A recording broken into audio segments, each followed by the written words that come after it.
You want to call the order? Let's call to order the Public Safety Commission regular meeting for well, it was Wednesday, but now it is Thursday. So, what was the emergency? It was a water main broke. We had no water. Toilets was the main Gotcha. problem. Okay, so the toilets were working. So. All right. Mr. Mayor, can we get the time of the start of the meeting? 1:05. 1:05, thank you. All right. Roll call. Commissioner Aria? Present. Commissioner Gibbs? Absent. Commissioner Frost? Here. Vice Chair Brian Merritt? Here. Chair Spiegel? Absent. Ex officio member Woodworth? Absent. You have a quorum. He's on his way, just so Is you he? know. Yeah. Okay, thank you. You have a quorum. Okay. We'll have a Pledge of Allegiance. You want to lead us, Mark? Sure. Since you're the 2 for hero 2. of the month. Okay, hand over your heart. Ready, begin. I pledge allegiance to the flag of the United States of America and to the republic for which it stands, one nation, under God, indivisible, with liberty and justice for all. Thank you. So now we have the approval of the agenda, and I make a motion that we bring 5C and then 5A to the front of the agenda. I put in a card for this. There's a public speaker, yes. Oh, I'm sorry. I thought public speaking's later, but all right. Not a A public. comment. All right, so we have Ann. Yeah. Wait, but this is This is first. approval of the agenda This is is when first. we could reorganize, isn't it? Well, no, it's the posting of the agenda, right? Oh. Okay. No, we're approval of the agenda. We're not at post of the agenda yet. Okay. That's it. Got Approval it. agenda, yes. Thank Sorry. you. So approval of agenda was the motion? To move item 5C and 5A to the front. 5C followed by 5A. I second I'll second that. She seconded. I'll third it. All right. Vice Chair, you made the motion and Aria second? Yes. Do we have a consensus? Yes. All right. Okay, so now we have the posting of the agenda, and we do have a public comment on that. Hi, we didn't get 24-hour notice of the meeting because we were here and we saw Noah post it and we have pictures that everybody here did not have 24-hour notice. Unless this is a emergency meeting, it was not even properly posted for special meeting. So it's an adjournment of the meeting from yesterday. Yeah, where did you guys meet? So adjournment is an administrative adjournment of the meeting per the city clerk's office. So it was an admin due to an emergency here at City Hall. So we therefore adjourned the meeting from yesterday, June 4th at 5 p.m. to now, June 5th at 1 p.m. Was it And does 20 not adhere to the special meeting. So there was not 24-hour notice? No.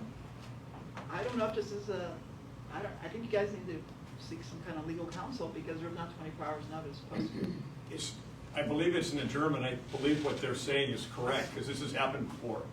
So if I'm wrong, so be it. But we're here now. We're going to have a meeting. So We confirmed it over the phone individually.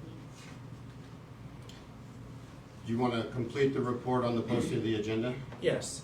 The agenda was properly posted on May 29, and the notice of adjournment was posted yesterday, June 4th at 3:45 p.m.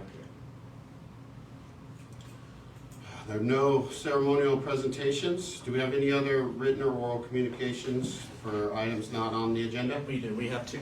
Okay. Pass this down to Vice Chairman. Thank you. Okay, why don't we hear from Ryan Embry? Well, I don't know if this mic is what you're using, but I didn't put in for your reordering of the agenda or the agenda approval because either way, I think that we need to adjourn in the memory of Commander Captain Bill McSweeney, who served the Malibu community when we did have a sheriff's station here, and at the Lost Hill station later for what at the time was the longest career of any county sheriff at the time. I mean, it was like 30-something years. It's amazing. So if you could do that, just out of courtesy. the second was expounding on what the lady said, I'm sorry, that the posting said that this meeting was adjourned due to lack of a quorum. Didn't say due to some other administrative procedure. I wasn't going to raise this issue, but you didn't meet to have a quorum, so there was no test of a quorum, so there wasn't a lack of a quorum.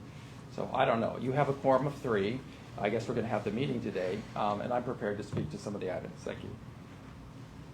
Thank you, Ryan. We have a comment, public comment from Ann.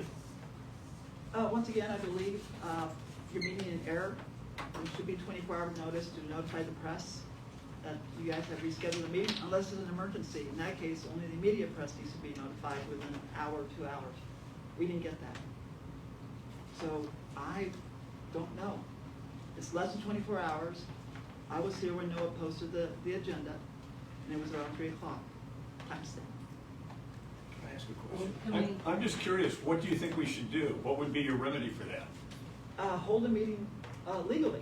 So in other words, cancel the meeting, everybody leaves, and then Yes. we come back? I think your lawyer I should think tell there- you. I'm curious what I- you, I think we should see if someone in the city clerk's office is available to come and explain the rules that we are following.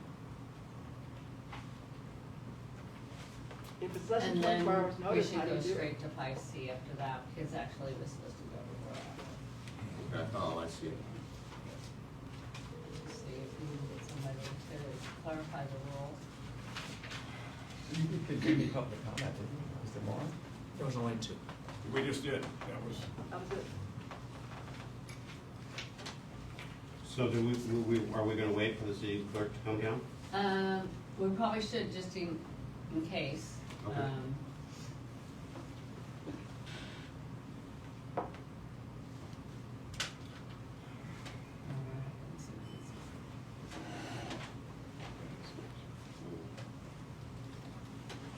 This is gonna run upstairs. I'm gonna use that. Come down to the While you're- Public Safety You're Commission. gonna meeting lose the where quorum there's if you do that. Of agenda. One of the public comments stating there's an error of.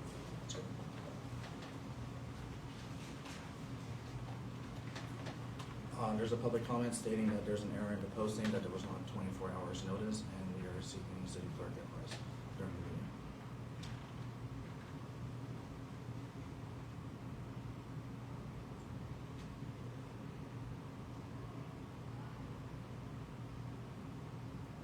Copy. Okay, sounds good. I'll make contact with them. Thank you.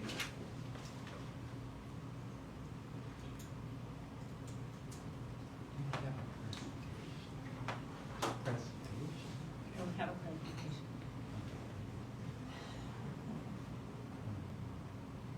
We can all dance.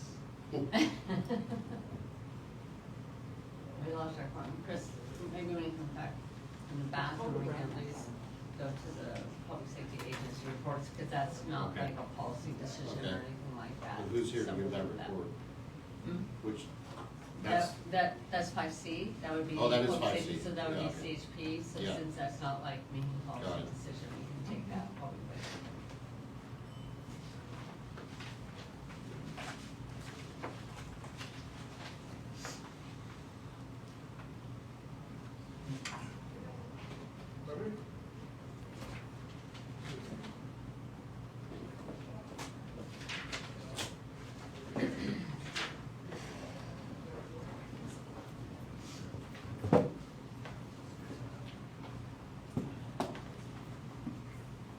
So we want to go check the city clerk's office. see if they can- Oh my God, you're thinking of Jeopardy! How could we both think of the same one? There's That is so amazing that you thought of it. She's what? We're definitely twins. Check if Christina's here, if not, check if Cynthia's here. Yeah, it's a suspense. I know.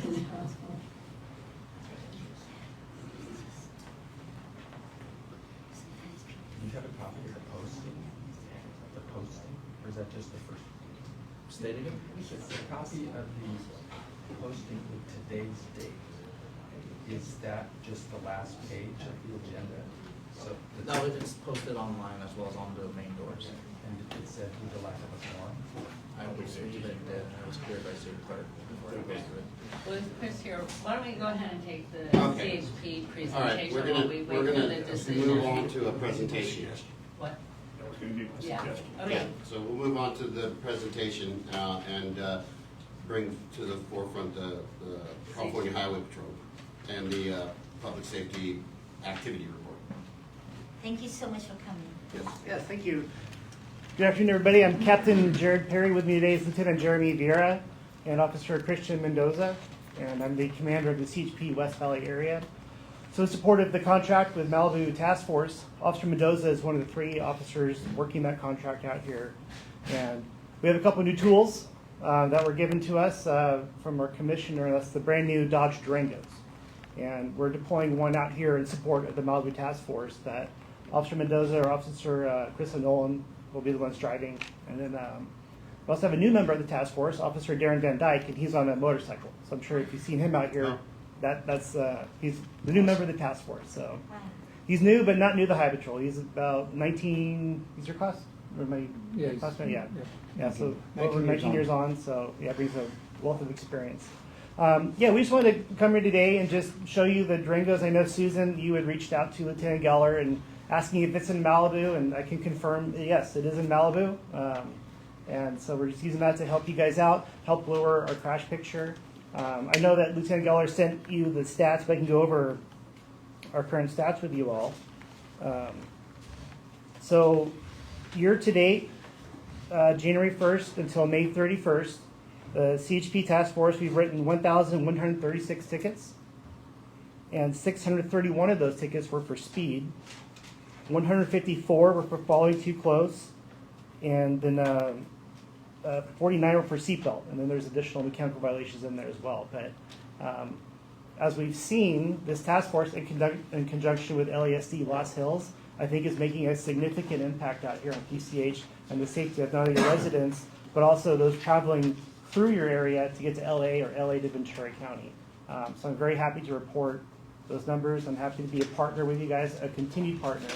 And then my expert here to talk about the Dodge Durango and what it's capable of. So yeah, statewide, CHP receives about 1,000 calls a day for reckless drivers. That's 911. That's citizens reports of reckless drivers statewide. 1,000 calls a day. So CHP looked at what can we do to help mitigate reckless drivers.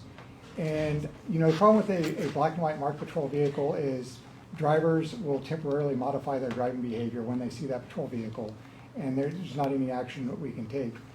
The point of these specially marked patrol vehicles, CHP has been using specially marked patrol vehicles for 40 years now. This latest generation, the Dodge Durangos, the goal with them is to catch reckless drivers, unsafe driving, where they're less recognizable to the public as a traditional marked patrol vehicle, that we're able to observe this reckless driving and take appropriate enforcement action.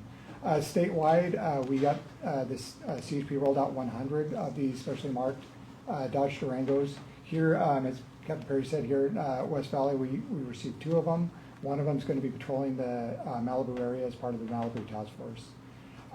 The Dodge Durangos, they have reduced antennas on them. They are factory Dodge colors. There's several different colors statewide, but they're factory Dodge colors. They have subdued decals on the doors. The doors are fully marked Highway Patrol with the CHP logo as required by Title 13. And the patrol cars, the goal is to have them out in areas where reckless driving is a problem, and for them to be out for proactive patrol. These aren't cars that you'll see normally taking a beat and responding to traffic collisions. These are out there to proactively curb reckless driving, unsafe driving behaviors. Questions? I just have a quick question, non-safety related, but who is the fallen hero for which you're wearing your... Yes, this is a Baldwin Park Police Department officer was shot and killed in line of duty on Sunday. Oh, yeah, and do you have his name? I don't know, I can look it It's up. all over the news. Yeah, I saw it, but I just don't have it Pull it memorized. right up. Questions? I knew you'd have a question. What's that? I knew you'd have one. Well, I think you answered most of them already. I mean, I'm just happy to have you guys here. I think probably the main question for me would be what's the deployment like? How long is that car? Is it out here 8 hours a day, 10 hours a day, or? Yeah, it's hard to say. Obviously, we have our 3 officers spread across the 7 days a week. So either Officer Mendoza or Officer Nolan will be taking turns driving it, whichever day they're working. So I don't want to commit to a set number of days because it depends on their days off, vacations, and trainings. But I primarily book-eared 1 car for Malibu. So we had 3 cars, so now we have 2 plus this one is 3, obviously. It's not 3 plus another one. Correct, yes. Okay. Yeah. All right, that was my, Yeah, and one of the officers, he said, is a motor officer now, so he'll be on a bike full-time So- Malibu Task Force, which is another great tool. 1 regular car, so to speak, 1 of these and 1 motor. Yes, so I believe you primarily drive the all-white car. Yes, sir. So you'll see the all-white car. The Polar Bear, Yep. yes, sir. Okay, I think it's great. Is there anything you can share with us since you've been out here in this car you were telling me a story about a guy going 100 and, Yeah, well, 25. Officer Mendoza's got plenty of story right here locally, so if you want to share one, please. give us a good one. So since PCH has opened up, I've definitely seen speed pick up quite a bit. I tend to work mostly on the west end because I feel like that's where the higher speed is. And just within the last 2 weeks, I've gotten 2 motorcycles, both over 100. One specifically in the Durango. I was just driving and then he just blew right past me. Didn't see me. So I definitely think it's going to be a great tool, especially on the weekends. I tend to see a lot of those exotic cars driving around. They'll go up to Neptune's Net, come back down, racing each other. So I definitely feel like it's gonna help us try to stop those guys. They come out of Mulholland about 7 in the morning. Yeah. Or Insular, one of the 2. Was the motorcycle the one that crashed into the Navy base up in Port Hueneme, went through the fence up there? That was the That was a different one. yeah, that was before. That was about 2-3 weeks before Yeah. that. Yeah, that was a different one. I picked that one up near Zuma. Passed me about 85 miles an hour, and then yeah, it turned into a pursuit all the way to Ventura County. It bust through the gate. Oh. Was he military? No. Oh. Yeah, he was smart. So I have a question. Is there a geographical boundary within the city of Malibu that you guys either don't go to or is there a boundary to what you guys patrol? So the contract with the city is to provide traffic enforcement on PCH in the city limits of Malibu. Okay. So unfortunately or fortunately, Officer Mendoza is not blind from West Valley to here. So what about the state highways like Decker and those places? Those are also where occasionally we would find you? Well, I'll have my regular deployment up there. Okay. But as far as Officer Mendoza on the task force, he'll be out either Canaan coming out or probably Malibu Canyon coming out, Okay. enforcing on the way over, and then PCH in the city limits. 'Cause that's what the contract is. Okay. Okay, great. And the state stretch at Leo, that would be yours also. Correct. Leo Carrillo, yeah. Yeah, so our jurisdictional boundary is Leo Carrillo to city limits, and the city limits to Sunset Mesa, so LA city line. Right. Yeah. Well, thank you. Yeah. Thank you Absolutely. so much. Absolutely. It was a pleasure being here. I'm glad you guys got to see the Thank car. you And for sharing the cars. yeah, Susan knows how to get a hold of us if you have any other questions. So, Right. very nice to see you all. Thanks for having us. Thank you. Thank you. so much. So I wanted to be a little bit late, but maybe Mark, So we'll just- Okay, so, we obviously geared up to patrol, starting with our summer enforcement, in support of the beach team. It's actually been off to a kind of a interesting start. We had a couple of incidents over Memorial Day weekend. One was actually a fight that occurred that was actually observed by one of our patrol units. And it was kind of a large crowd. It was probably like, 15 to 20 people that were on the beach at Westward. They were all family, an extended family. They got into some, kind of dust up that led to fisticuffs. One guy ended up going to the hospital, and then 4 were subsequently arrested by the deputies when they got there, one of which had an ankle monitor, which was kind of interesting. But we had to shut down Westward for a while till everybody got separated and they figured out what was going on. So we had that incident, and then obviously everybody was aware of the graffiti that occurred at the lifeguard station on Westward. Our observations were that I think a contributing factor to those is that the gates were being left open. And we actually do quite a bit of patrol in there. Those gates have summer, winter hours. We're in the summer hours, which means that they're supposed to be closing at 8:30. And so when we would go in there, we would see quite a number of people still inside that lot. So we make an effort, since it is technically closed, to shoot people out of there. We put out a couple of bonfires, things like that, or told people to put them out. But I think that actually contributed to some of the issues going on. I'm told that since that I think Beaches and Harbors has figured out a solution, and they are in fact closing the gates at night. I think, yeah, I was gonna say that the gates are open, have been open since the fire times. Right. And then lately, though, I have seen it close. I don't know what time they close it at. I've seen it close at like 9. Yeah, So, yeah. But the alligator teeth are not working either, so they just drive through the yeah, exit. okay.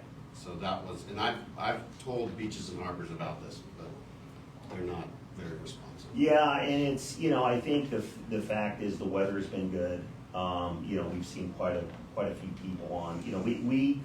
We're concentrating a lot of our efforts up on the west end right now with El Matador. It's been busier.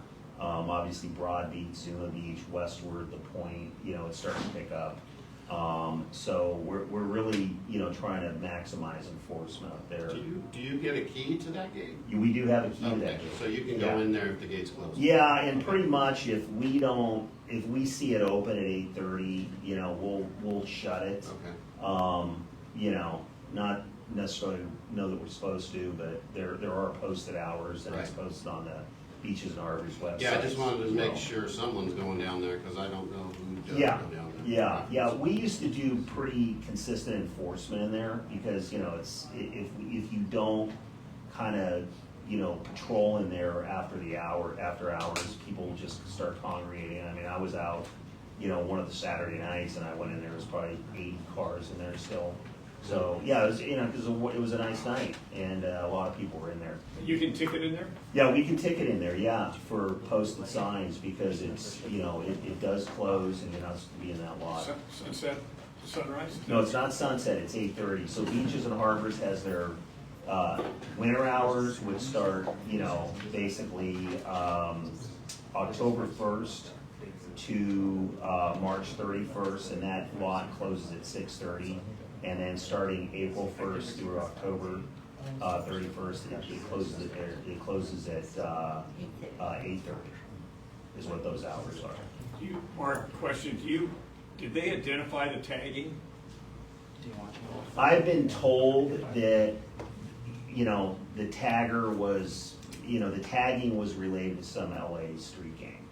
I'm not a tagging expert, so I can't say with 100% certainty that that's what it was, but they said it was like, West Side Temple Street gang, based on the tagging that they had seen.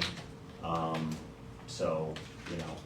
again, I'm not a graffiti expert. Which also has an element of MS-13 in it. They have an affiliation Yeah, they do. with them, because I did look them up. But anyway, it just kind of speaks to maybe the element that's happening there, and then the beach team's doing obviously what they can. I can't speak to what their stats have been, over Memorial Day weekend. But we had a pretty busy weekend. We had all our cars out, obviously. But like I said, we're concentrated more on the west end. The hiking trail at Winding Way East, right, Escondido Falls, that does not appear to be open, so it's kind of a non-issue for us right now. Are you seeing the crowd, any difference in the crowd out here this year? A little bit, it's a little bit, more of, God, I don't want to stereotype, but it's just a little bit more of like an LA crowd coming in there. A lot of people are there at night. Now, like I went down westward late at night, and it was, it was like it was 4 o'clock in the afternoon. There's a lot of cars on westward. So a lot of activity, but, you know, we'll see. It's gonna be a long summer, so Yeah. we'll see how that goes. And then, you know, 4th of July this year, you know, that we're gearing up to that weekend, it falls on a Friday. So it should be interesting, see how that works out. City clerk is entering, so we'll Okay. have her All right, Okay. address the Okay. concern. all right. Yay, Christina. Alice is, And I don't know if you want to restate your question for her and then she less can. than 24-hour notice, does that make it legal? Yes, so there's a big difference between a special meeting and an adjourned regular meeting. Sorry, keep running. It's okay. Hold on, let me pull the exact code section, but. So a special meeting is a meeting that you call 24 hours to the dot of when the meeting is to be held. So we adjourned your guys' regular meeting due to lack of quorum because we advised the body to not come to the building as there was no water. With that government code section, the recording secretary, Noah in this case, has the ability to adjourn the meeting to a specific date and time.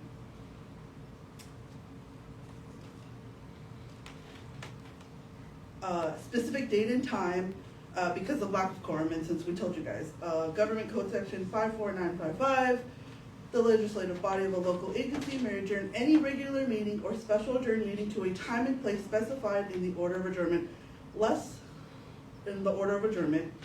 It doesn't need to be done in 24 hours. That's the point of an adjourned meeting. It can be less than 24 hours. It's the same agenda that was posted originally in compliance with the Brown Act that was done 5 days before the meeting, Noah? At least. So it's the same agenda. So that's why it still holds, because you're continuing essentially that meeting to another date. I know the word adjourning can be a little confusing, because usually when you hear adjourning, you think of the meeting ending, but it just meant we continue to the date. Like, I don't know if anyone paid attention to we were adopting the rebuild ordinance. We did a series of adjourned meetings, and even though the agendas weren't posted 24 hours in advance, they were compliant because they were adjourned meetings. So it was able to keep operating off the agenda that was already posted. The government code section, if anyone ever wants clarity, is 54955. Any other questions? Thank you. Thank you. Thank for you so much coming for out. running Thanks. it. Thank you. Appreciate your haste. All right. And then, so anyway, so just finishing up on that, so, you know, we'll see what the summer brings.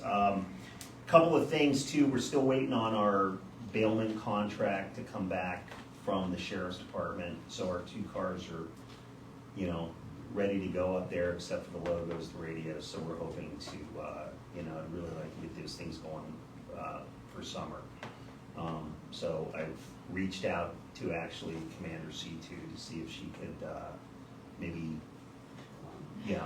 wave the wand and expedite things, because we have 23 bodies and we have 2 cars that we're trying to schedule, so it just would be a big help for summer. And then we have a couple of events coming up. We have the Little League Parade that we're going to be working this Saturday. We're going to be here at 7 a.m. Parade kicks off around 8:15. Should be about, hopefully, less than an hour.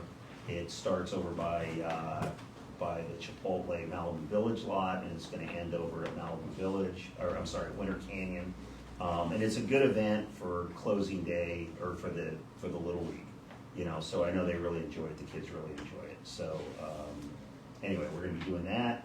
And then the only other one we really have coming up is the 4th of July Point Doom Parade that we're going to be working at, and that's a huge community event up there. So that should be a lot of fun.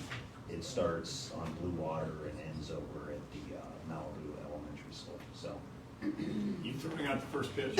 Safety hero. I was a Little League coach for 5 years. Oh, Yeah, wow. I know it well. So anyway, it was a lot of fun. And Bill, one of our VOPs, is a big time baseball star. Anyway, early retirement. Yeah, exactly. So anyway, that's. Yeah, of course. Did you have a parade? I don't think so. When I played, our parade was from basically Okay. the Sea Line or Dukes to Nice. to the Cross Creek where Wow. the Wow. lagoon Yeah. was where the Yeah. fields were. That's So yeah, they would take us down the highway, fire Yeah. trucks, everything. Yeah. It was fun. It was fun. Our field is where Super Care is now. Yeah. Yes, exactly. Anyway, okay, so that's all I got. Thank you. Yep. Thank you. Do we have any other? No, I mean, I'm Oh, well, wondering, can he like continue this till after, so if Sergeant Sutherland shows up, he can give a report? Is Sergeant Sutherland coming? Yeah. He is. Oh, okay. He's just gonna be late. Yeah. Okay. So we can continue that I item. just have one. He's in the parking lot Yeah. on the Zoom call. Go ahead. Yeah. What's your Okay. question? So ideally, in a perfect world, how many vehicles would you like for the VOP? 30? You know, I 100? mean, we look, we have to have the bodies to fill them, and you know, you gotta understand, when we, you know, create a VOP for Malibu, it's a process, because, you know, it starts with us getting somebody that's interested, taking them on a ride along, they see what we do, fill out an application, go through the whole background process with the sheriff's department, and then go through about 6 months of patrol training. Right, so it takes us like a year to make one of these people, you know, start to finish. And so if I have 23 people, you know, and of course, we don't do this as a full-time job, right? You know, believe it or not, it may seem like that, but we don't. We're pretty heavy on the weekends. We try to deploy as much during the weekday that we can, like Bill and Daryl are out today. You know, they're actually two of our training officers. And so, you know, we're gonna have, if everything goes to plan, you know, we should have 5 cars. We have 2 that are up there that are patrol ready, 2 that are in the process of being bailed, and the city has got another one in the works for us. So we should have 5 cars. 5 cars would be pretty good for us. Now, we do have one of our cars that's getting up there on mileage. It just clocked over, I think, 110,000 miles or close to it, 105,000 miles. So I think if we had 5 cars, if we could have a consistent 5 cars, because we can double up, we'd be in pretty good shape. Thanks, that's very So anyway. That was it, thank you. Yep. All right. All right. So Over 5A. do you want to continue this until this item? So Okay. you can hear Chris. All right. So we'll continue this item, and then we'll go to 5A now. Vice Chair Merrick, we do have an item on the consent calendar, 3B1. But Approval of these the were minutes. put before. the Oh, consent. okay. Yeah. All right. Since they moved 5C in front of 5A, we still bypassed the consent calendar. Okay. So that still needs to be approved. All right. Okay. So there's none on the previous discussed, so now we're gonna do approval of the minutes from August 7th. Do I have a motion to approve the minutes? You have a motion to approve the Do minutes. we have a second? Second. And then do we have a consensus to approve? Yes. Thank you. We can move on. Actually, you have to second. When did you come on? Oh, you're right, I wasn't here in August. I mean, yeah. Yes. Wait, It's from August 7th. oh, it's from August 7th? Yes. We Oh, it's have, not- were you here? Yeah, I was. Yes. Okay, so you can second. Okay, I'll second that then. Okay, and then consensus from you two? Well, consensus with you as Yeah. well, okay. Thank you. We can move on to item 5A next on the agenda. All right, fine.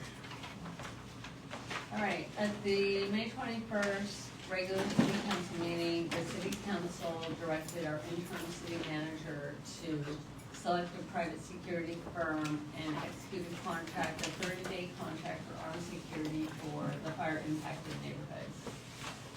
So based on a previous request for qualifications, she chose Covered Six LLC for this contract, and they've been patrolling since the next day. Like, we got it all together in 24 hours.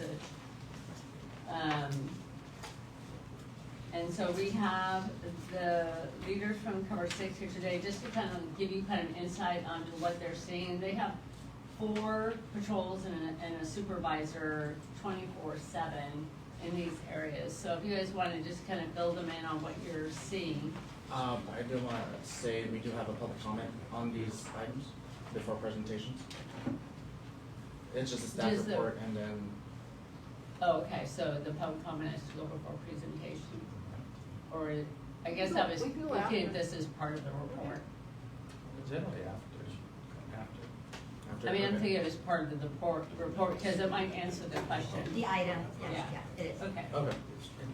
If you Okay. take submissions Yes. during the presentation for speakers, yeah. Okay. We'll go move forward with the presentation. Yeah. Okay. Let's move forward with the presentation. Okay. My hand's all over. You guys want to go forward? Yeah.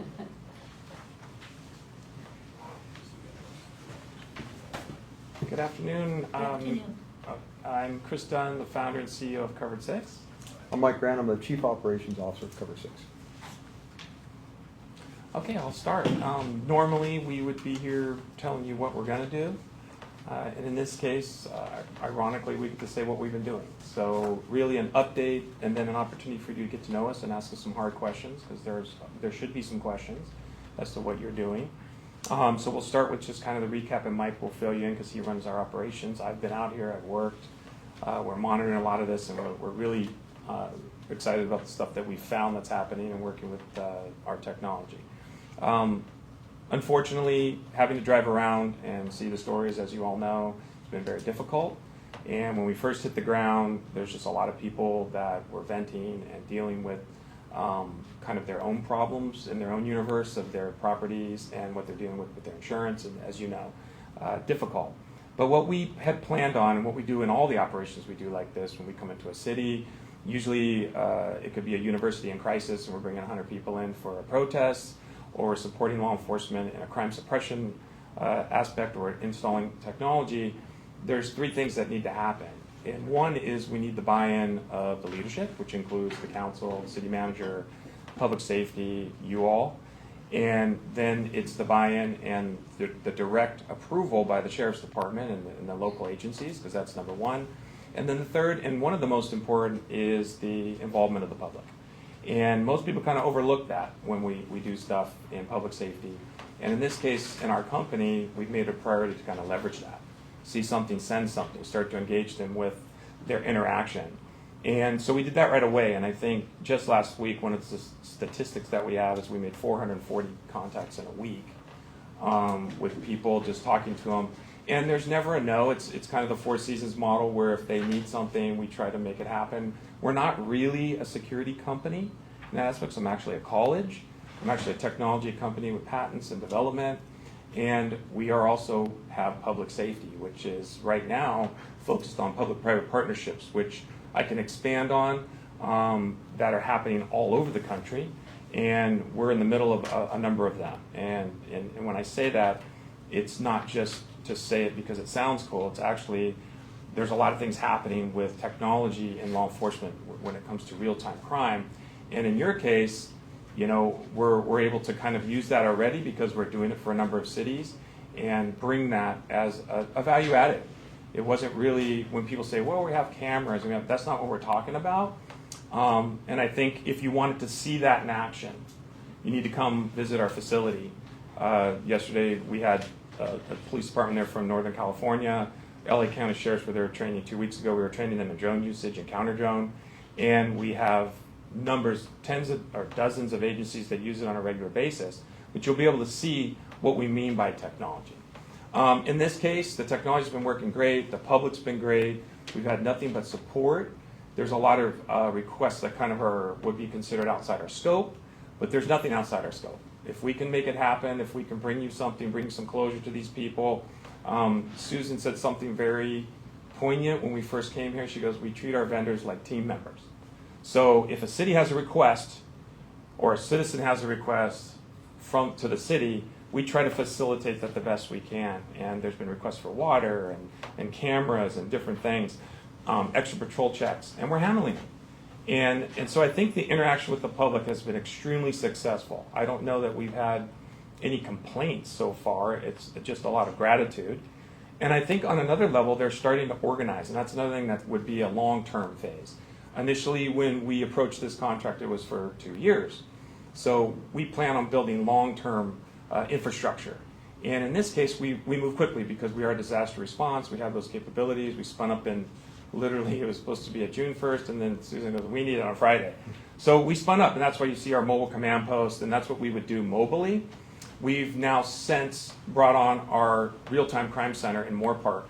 We're monitoring everything. And an example of that is yesterday, I was really proud because our LPRs that we deployed on the canyon, on Big Rock, hit a LPR hit on a plate that we had chased out for looting prior to, and we had entered in our person of interest, and we got the alert. We responded, notified the sheriffs immediately. By the time we got there, they took off because they were about to do some more. They went back to the same property, and we were able to capture photos and license plates. We suspect that it's a rental vehicle because that's what these people use, but they were wearing construction outfits and road guard vests, and we have that on camera. And that's an example of real time. They made it down to PCH, took off, sheriffs were then followed up with the watch commander.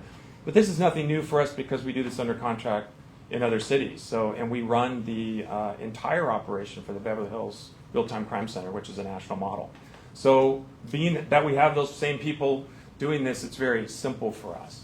The hard part is, how does the city think about this in long term? And I'll end it with, and I'll let Mike add more about his day-to-day interactions and let you comment, is that I'm on the advisory board for LA County, the DA's office on the Olympics. And what I tell people is you shouldn't prepare for things in the near term if you're rebuilding especially. And you should probably look at what they're planning for is 17 days and hundreds of millions of dollars. And I tell them, you need to plan for 17 years and invest in that infrastructure. And I think there's room for discussion, especially with this contract. It was an emergency. I know that the city was scrambling. And I think we have some ideas on how to save money, refine it, and work towards the long-term infrastructure for Malibu, because you're going to have to, and I'm just put on my consulting hat, because I'm working with multiple cities, you're going to have to look to the future to be smarter and better and more effective to support law enforcement. The Sheriff's Department, who we already work with, is very challenged. We took over the schools, I think, 3 years ago for Las Virgenes and other school districts, all the way to Lancaster for the sheriffs. And we're now taking over drone flights in cities.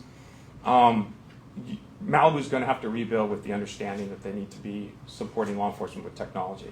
And so the spend should be starting now. That's just my opinion. And other than that, I'll end it with thank you for the opportunity to do this. We do select our clients as much as they select us. And the reason for that is we really want to be as effective with what we do. And right now there's a great opportunity to be here. And not only that, I think in the first council I didn't get to speak. I didn't know that we were going to do a presentation. And there was some discussion about, are you from Malibu, or is there a local Malibu connection? Well, I went to Agoura High School, and I've spent my whole life coming to Malibu. My sister lived in Ramirez Canyon and lost her home in Woolsey, the Woolsey fire.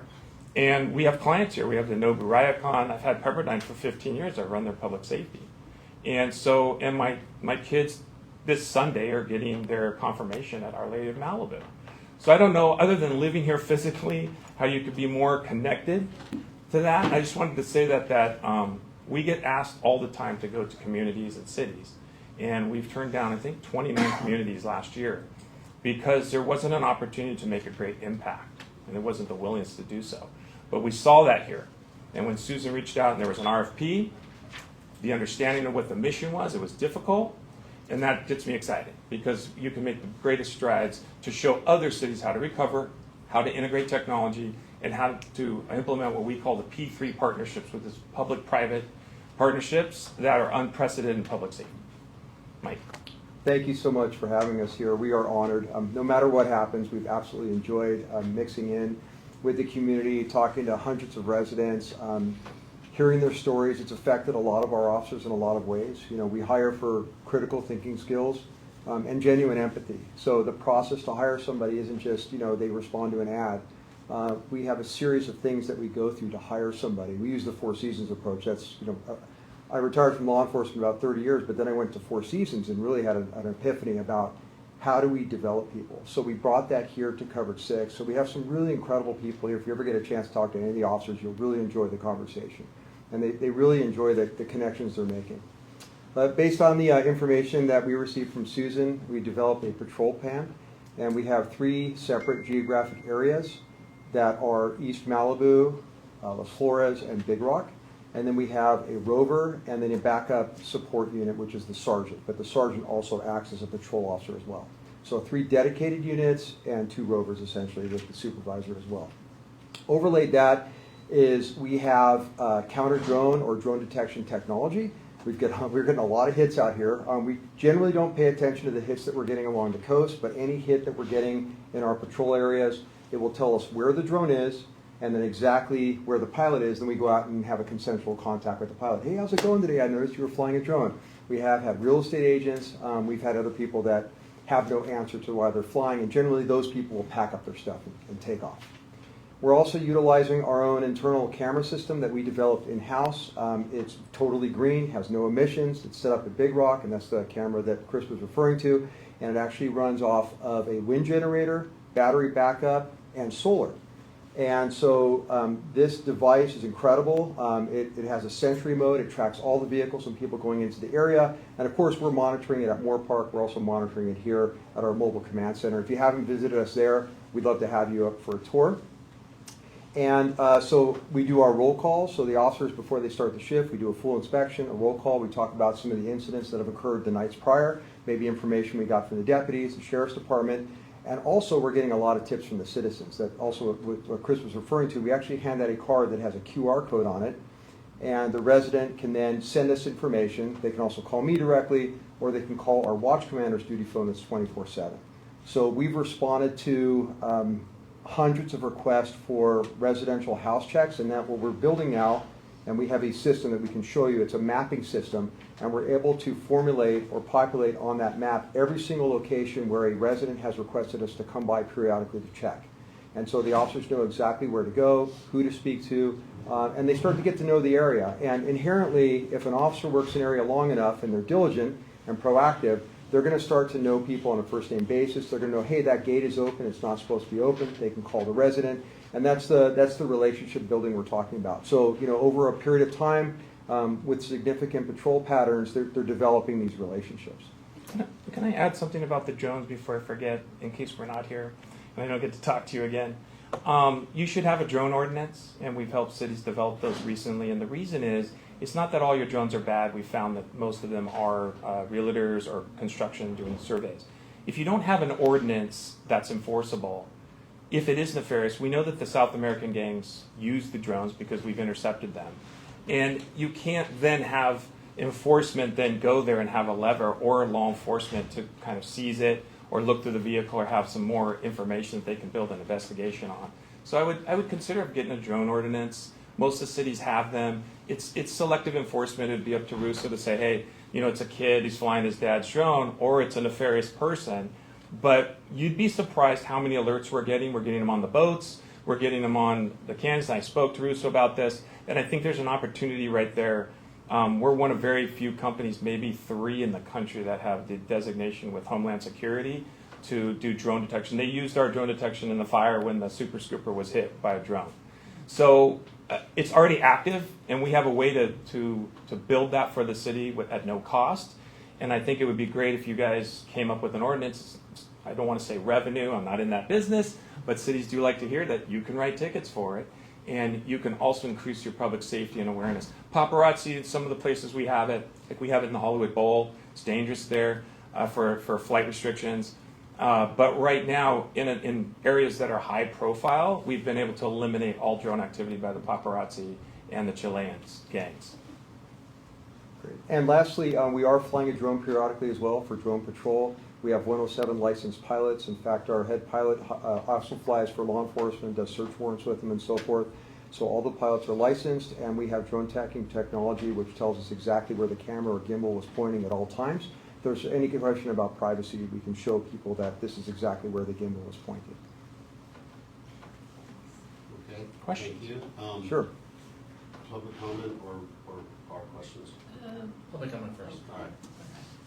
So hang on, because I think there are some questions. But for right now, we've got 3 speakers on this agenda item. So first is Scott. Yeah, you just Thank you so much.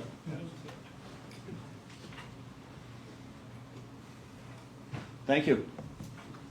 Jump right into it. Yeah. Hi, I'm Scott Wagon, Sergeant with Gate Security. I'm coming to you because I wanted to share with you my disappointment in how this whole process unraveled. The RFQ, which requested qualifications of companies that could provide patrol services was whittled down, and by the members of Susan's staff there, arbitrarily, our company, which has been operating up here for over 20 years, seemed to not make that final cut. Much of what you've heard here just a moment ago is things that we've been doing up here for 20 years. We've got a monitoring station. We've got drones. We've got all the cars. We were here operating before the Friday request date. Additionally, we're a full alarm company. When you talk about security technology and the capabilities to provide cameras and alarms, we have the technicians, we have the monitoring. It's a special license, it's an additional contractor's license, and we've been doing it for homeowners up here for 20 years. In regards to something I think that this board needs to consider, you've been asked to evaluate the sustainability of this security posture the city has taken on. Private security represents the interests of its client. If the city is the client, then the city's interests are simply at bear. We are out here to try and get property owners to sign up for our service. This is what we do, and that's the strength of our service. When we have a property owner that contracts with our service, that means we can represent their interests, and that means we can take action to protect their property from squatters, burglars, and vandals. We've dealt with this. We're dealing with this now in Malibu from previous fires, and it's something that a security company that's simply contracted by the city can't do because they don't have a contract with the individual homeowner. So when we talk about fiscal sustainability for the city, my proposal would be to find a company that's already operating in this area, already has the capabilities and the running history to actually transition what you think is a city responsibility to the property owners who are responsible for protecting their property.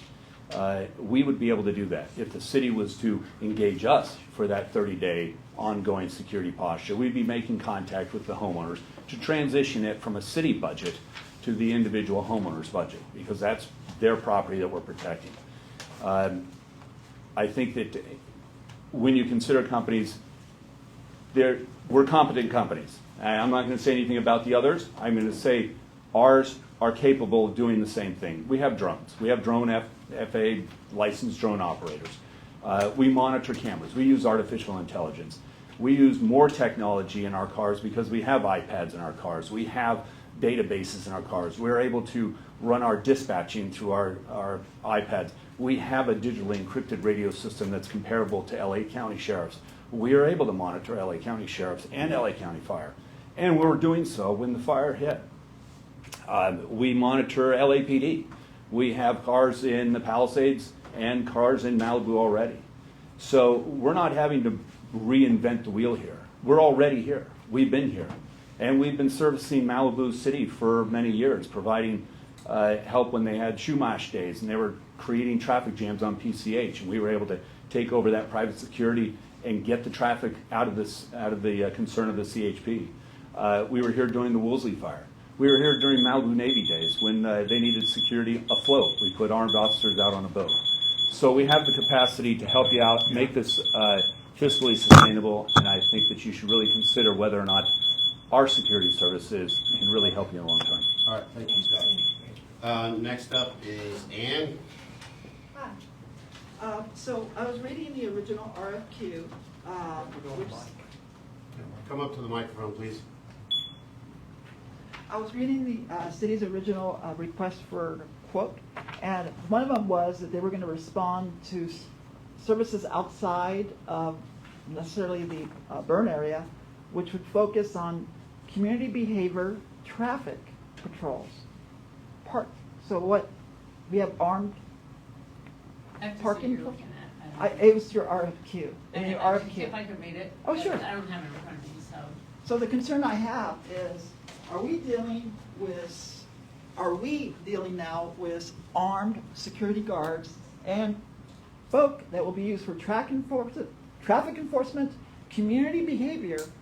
And the question I now have is, will you be using these people for armed code enforcement? No. Okay. The other thing is, have the company you have now, were they in attendance at a function, movie night here Friday? Covered I know 6. They weren't They weren't contracted to do that, So so. did I'm Cover not really Six sure. just do it? Cover Your Six- question was this, I'm not even sure what. Okay, you're so saying Cover is wrong. Six did it on their own because they were just volunteering. They were not directed? I don't know what you're talking about, so I don't know. What's your I don't understand your question myself. My question is, they're supposed to be patrolling the hills. Okay. What were they doing at City Hall on Friday movie night? Well, their command They have post a is up command here. post right up here. Crowd management. So as I understand it, they were controlling people bringing in food into the auditorium council chambers and checking in people. I don't know which- believe I don't- so. Cover Six, would you like to speak? Yeah, sure. I- Don't know anything about it. That's not our mission. It didn't happen, right? I don't know. If they were using the restroom or they were in the hall, we'd come in So and. they never checked in everybody? Say Friday night? No. Well, it was movie night. Unless someone from the city asked us to do something, we wouldn't. When did they remember when somebody in the city asked? Friday night? We don't know. Yeah. usually. I don't know, but Friday night, when it was movie night. Okay, thank you. Next speaker is Ryan Embry. Yeah, a couple of questions. I didn't come here to talk about movie night. I was actually here in this room, the movie night. Yeah, there was Cover Six in uniform, and the guy standing right there, and checked me in at the front desk. It's all on camera. There's like 20 cameras in this building. So anyway, I don't know what that was all about.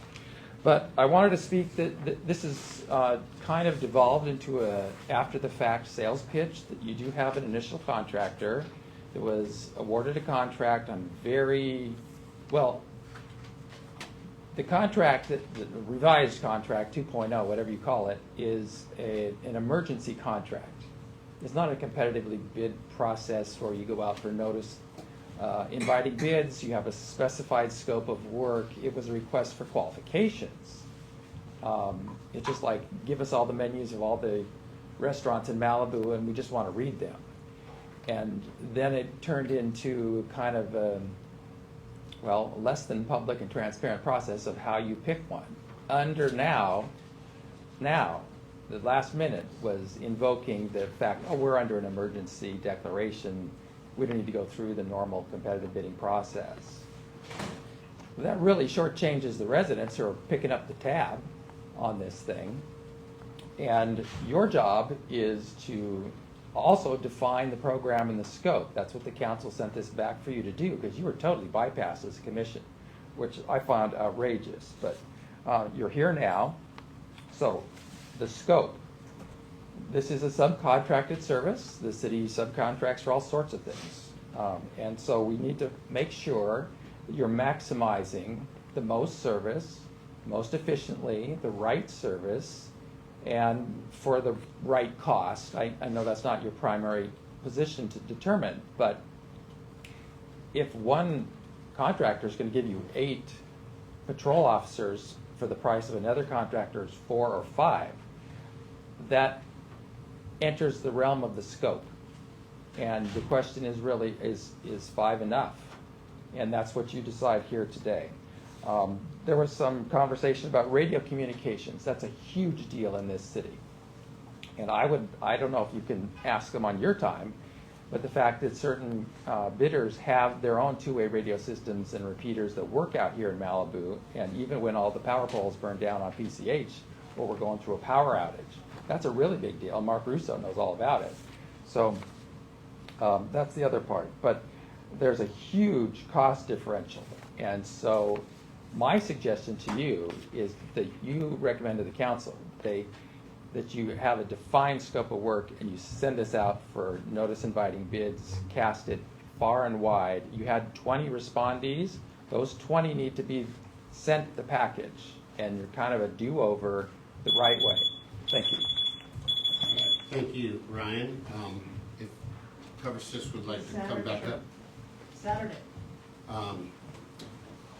So back to the presentation and anything that we've heard. Do we have questions? Yes. Okay, go ahead. Hi, what was your commencement date for SCs? It was the Friday after the approval of the contract. I don't remember the exact date. 22nd. I think it was the 20th. May? Yeah. Correct, yes. Okay, so the 30 days period is over now. Yeah. And so 23rd. your officers are armed with body cams? Yes. Okay. And your vehicles have the same facilities as law enforcement? You mean facilities? What do you mean? Like updates, specialized updates for their vehicles? The vehicles all have, we have data terminals inside of the vehicle where we could track each of the officers, radio communication as well. We can also get drone alerts inside the vehicles, and we also have radios that listen in on the sheriff's frequency in case there's an emergency.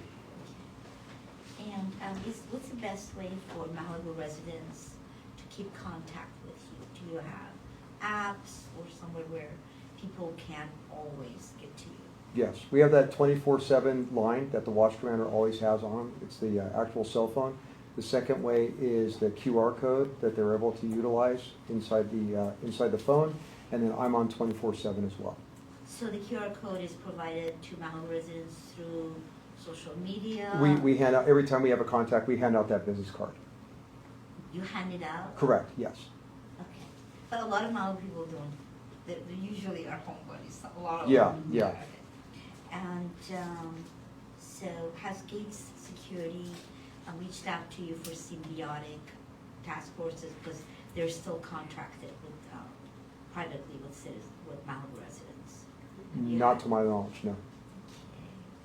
And what's the other one? So you guys are deputized with arrest power, or? No, we can make citizens arrests. Okay. So, which we do, quite frequently in some accounts, and other accounts, fortunately not. So. Okay, thank you. Thanks, that's all. You got questions, Chris? Go ahead. How about you, Brent? Yeah, I get a couple of different ones.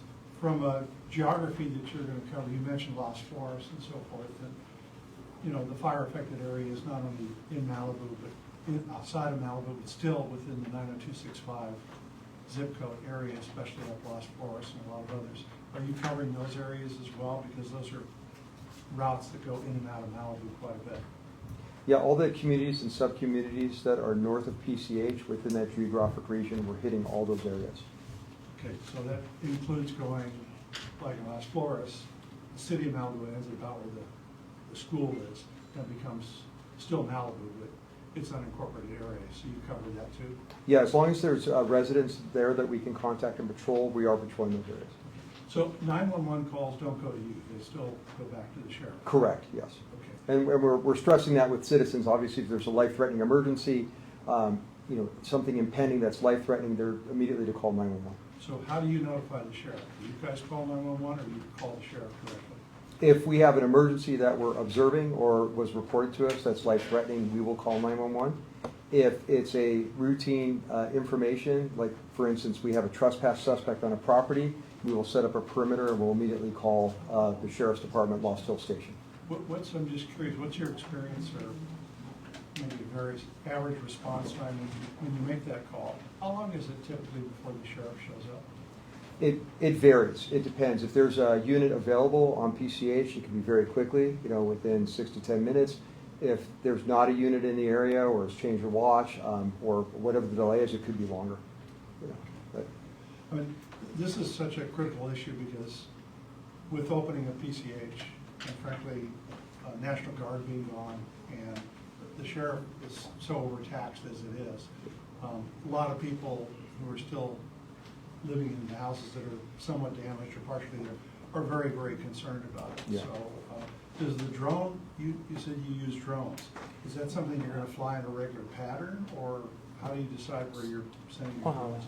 So right now, unlike what we do in the city of Calabasas with the drone program, is the geographical terrain for drone operations. And people say they have drones. That's not what we're talking about. It's actually the ability to interface that technology with a response from the sheriffs.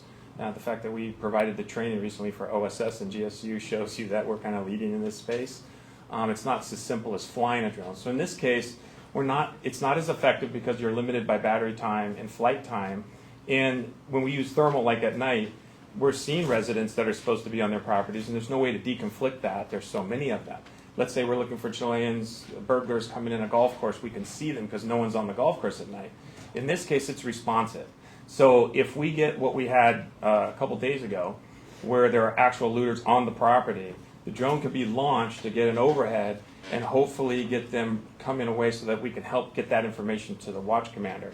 We work with Lost Hills in other cities, and so the watch commander knows who we are, and so we're used to following vehicles, getting them on target. We kind of know how that works, so there's never been a delay. And I would say, in your case, because you've ramped up your law enforcement on PCH, the response has actually been really well. If you go to other cities right now where the sheriffs need bodies, they've been tasked with a lot bigger area. But right now, I think you've done a great job at saturating with law enforcement, focusing our efforts to the canyons and their efforts to PCH. Because in the end, all the bad guys come down to PCH. So because the canyons are kind of geographical choke points, they can work as a disadvantage and an advantage in the fact that they're going to run into a sheriff if they commit a crime, and we're able to get them a description and get them onto that. One last question for the sheriff. Can I ask a question of the sheriff related to it, or just how do you guys feel? Yeah, I suppose it's fine, yeah. I mean, he hasn't given his report yet. Yeah, but is this something you see as an enhancement, or as a benefit, you, the sheriff? I mean, having more eyes and ears out there is definitely better than not having enough, so, but I'm gonna limit my comments to that. Okay, all right, we can answer. All right, thank you, sir. All yours. Okay. How many cities contiguous to our area do you handle, besides Calabasas, Thousand Oaks also? Yes, well, it's Calabasas. We handle City of Hidden Hills, City of Beverly Hills, and then we have a number of private cities as well, or communities. So we have North Beverly Park, South Beverly Park, Bella Vista, and then we also do some consulting for other cities as well. Those are HOAs? Those are HOAs, yeah. Okay. Yeah. Kind of to follow up on something that Brent asked. I'm not really clear. So you're hired to take care of the city of Malibu, which is 90265, but 90265 in Malibu is unincorporated as well. So I think what Brent was asking was, once you get past the city line, is there a platform for getting past the city line? Like if something's going on up Las Flores and they call you, but it's out of the city. I'm sure you'd call it in the sheriff's department, but as far as your drones or whatever? We've been assigned specifically to, and we have them if you want to see a map, the canyon areas, the burn affected areas. Obviously, I always say this to the LAPD, their bad guys are your bad guys, and so you want to track as best you can, but that's not our mission. And we're not freestyling, we work directly with what we're told to do by the city and the sheriff's department. Sheriff's so city limits? Yeah, we're not really going to go out unless if there's something that we can help with, we can adjust pretty quickly, but in the end, we are focused on the 4 canyons, the burn areas, and we have saturated those areas, and we have some great results there. And again, I've been through a number of these things where we come in on an emergency. We were referred as a mutual aid for the Cal OES at one point to the universities. Every mission changes. So I think having these discussions initially about the scope and where this is going to look like in a year from now, we're very flexible to what happens. Well, in the end, though, we want to make sure that you're happy, we're getting the service that you're paying for, because it's a paid service, but also be able to know that our reputation, and Mike didn't mention, other cities use our technology. City of Burbank has our camera systems. Other cities we fly drones for and we train. I don't even know if there's so many to the list. We're talking to 8 cities about staffing. In Beverly Hills, we have police radios.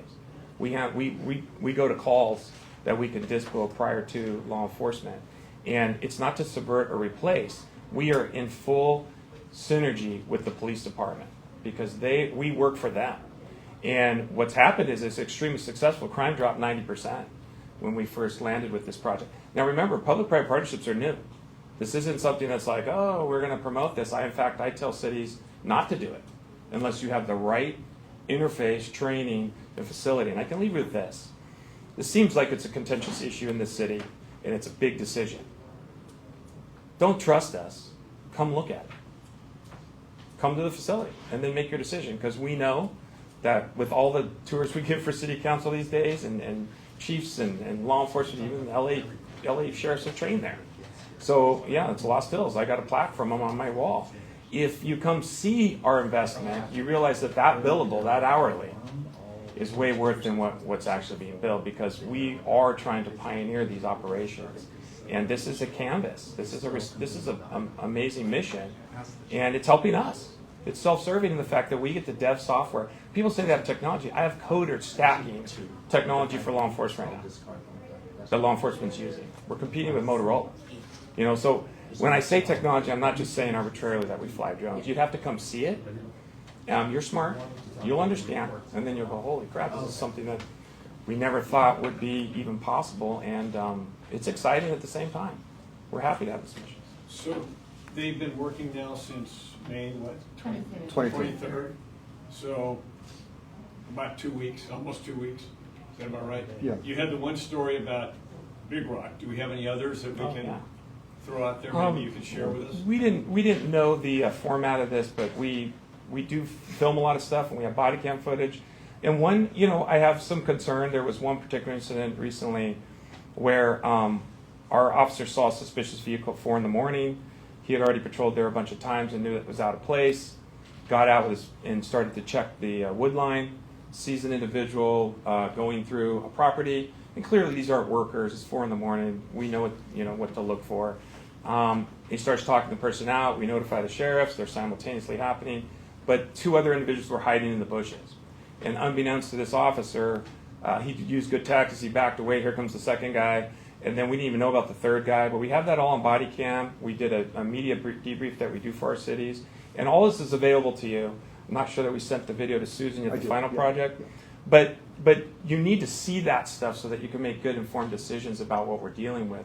I was going to have the discussion that maybe at some point we could have a 2-man for specific areas like that, because the danger, look, the sheriffs are the heavy lift. We're not going to take action without them. But the problem is, till they get there, we're talking about minutes. We're not talking about 10 minutes to get them up there. This was a dangerous situation. It's unknown. These guys are emerging from the bushes. They're hiding. In my opinion, they appear to fit the profile of some South American gangs as we arrest them, and we work with agencies. I do training on that because we're the only ones who actually arrested them outside of the law enforcement.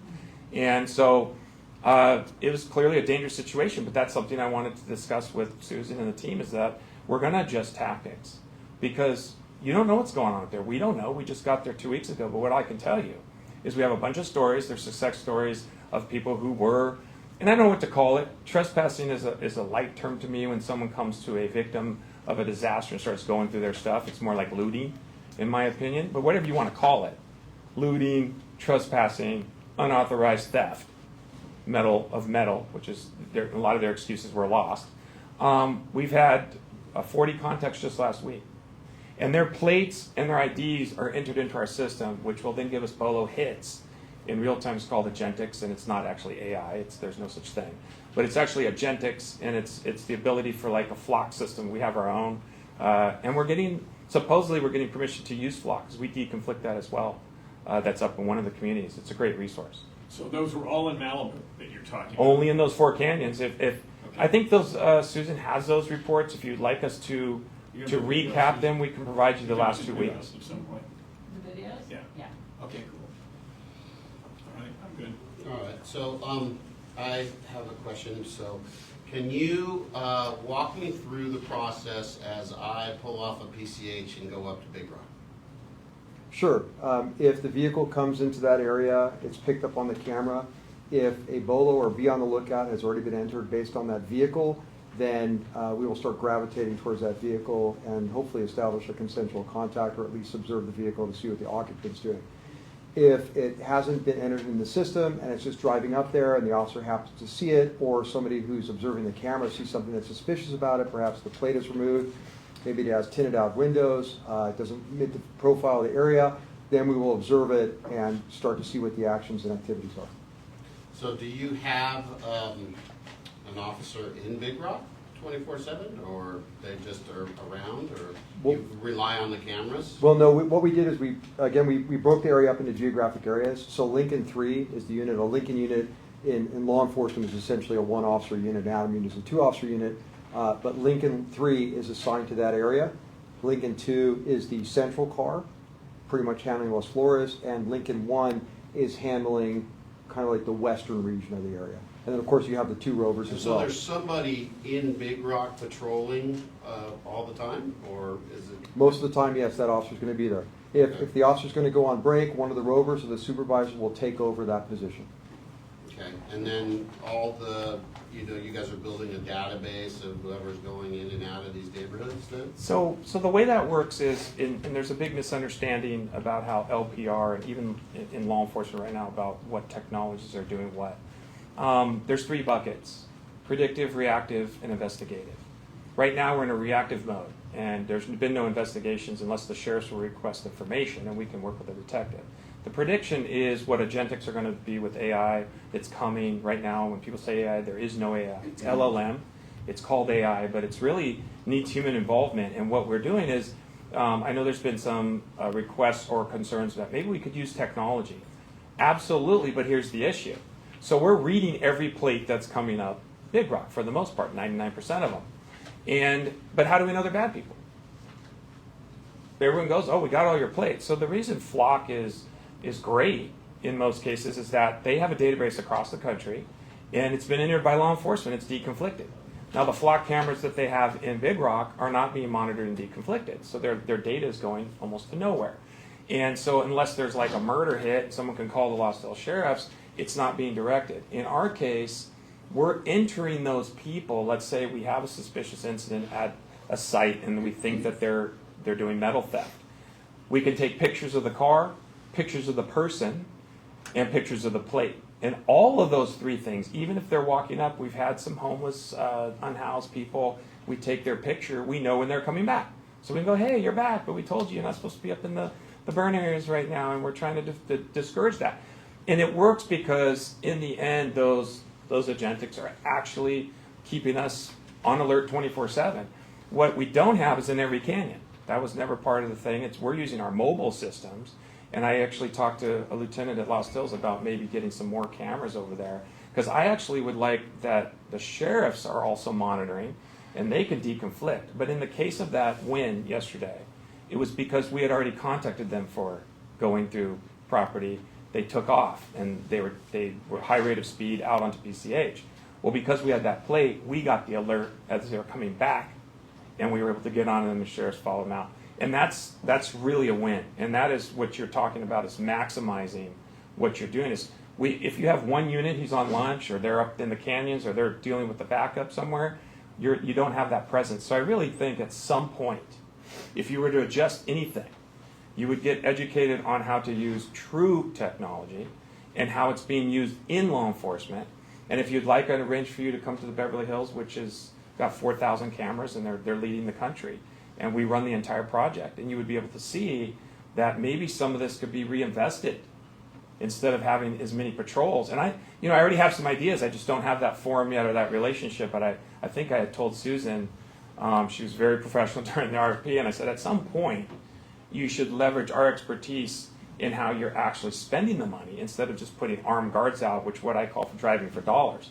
Even though that works to some degree, it's not a modern intelligent model. We're not doing that as much anymore. So these are your company's license plate readers? Yes, okay. Our own tech. Okay. And because if you had to buy Flock for that street, you're spending millions more dollars in the technology that comes for free now. And that's my big thing, is I'm educating law enforcement on how to kind of disrupt traditional software models. I don't know if you guys are businessmen in software. The issue with cities and law enforcement is everyone thinks they're rich. And right now, they just don't have the budgets. That's why we're standing here, is there's a contention about this budget. And the sheriffs know this. They don't have the support. They're still trying to get the real-time crime center going. And, budgets are hard in California. So for me, it's like you have to let the private sector, you have to get more for that billable. And that's what we're doing, because you got it with us. Just luckily I'm in that. Okay. How many cameras do you actually have out? Right now, we have one trailer that has 4 cameras on it. That second unit that's up there, the reason we did deploy it is in the initial week, we had so many people we didn't know sneaking up on us that we left the camera there to protect us, because we actually had visitors that we didn't even know. Talking about right here. Yeah, so I gave the directive yesterday to deploy that to Las Flores. But ideally, and those cameras aren't cheap, and you're not paying for them. We just want to win. But how many do you have actually right now working in Malibu? There's 4 on Big Rock, because that was what we felt was the easiest place to test this out.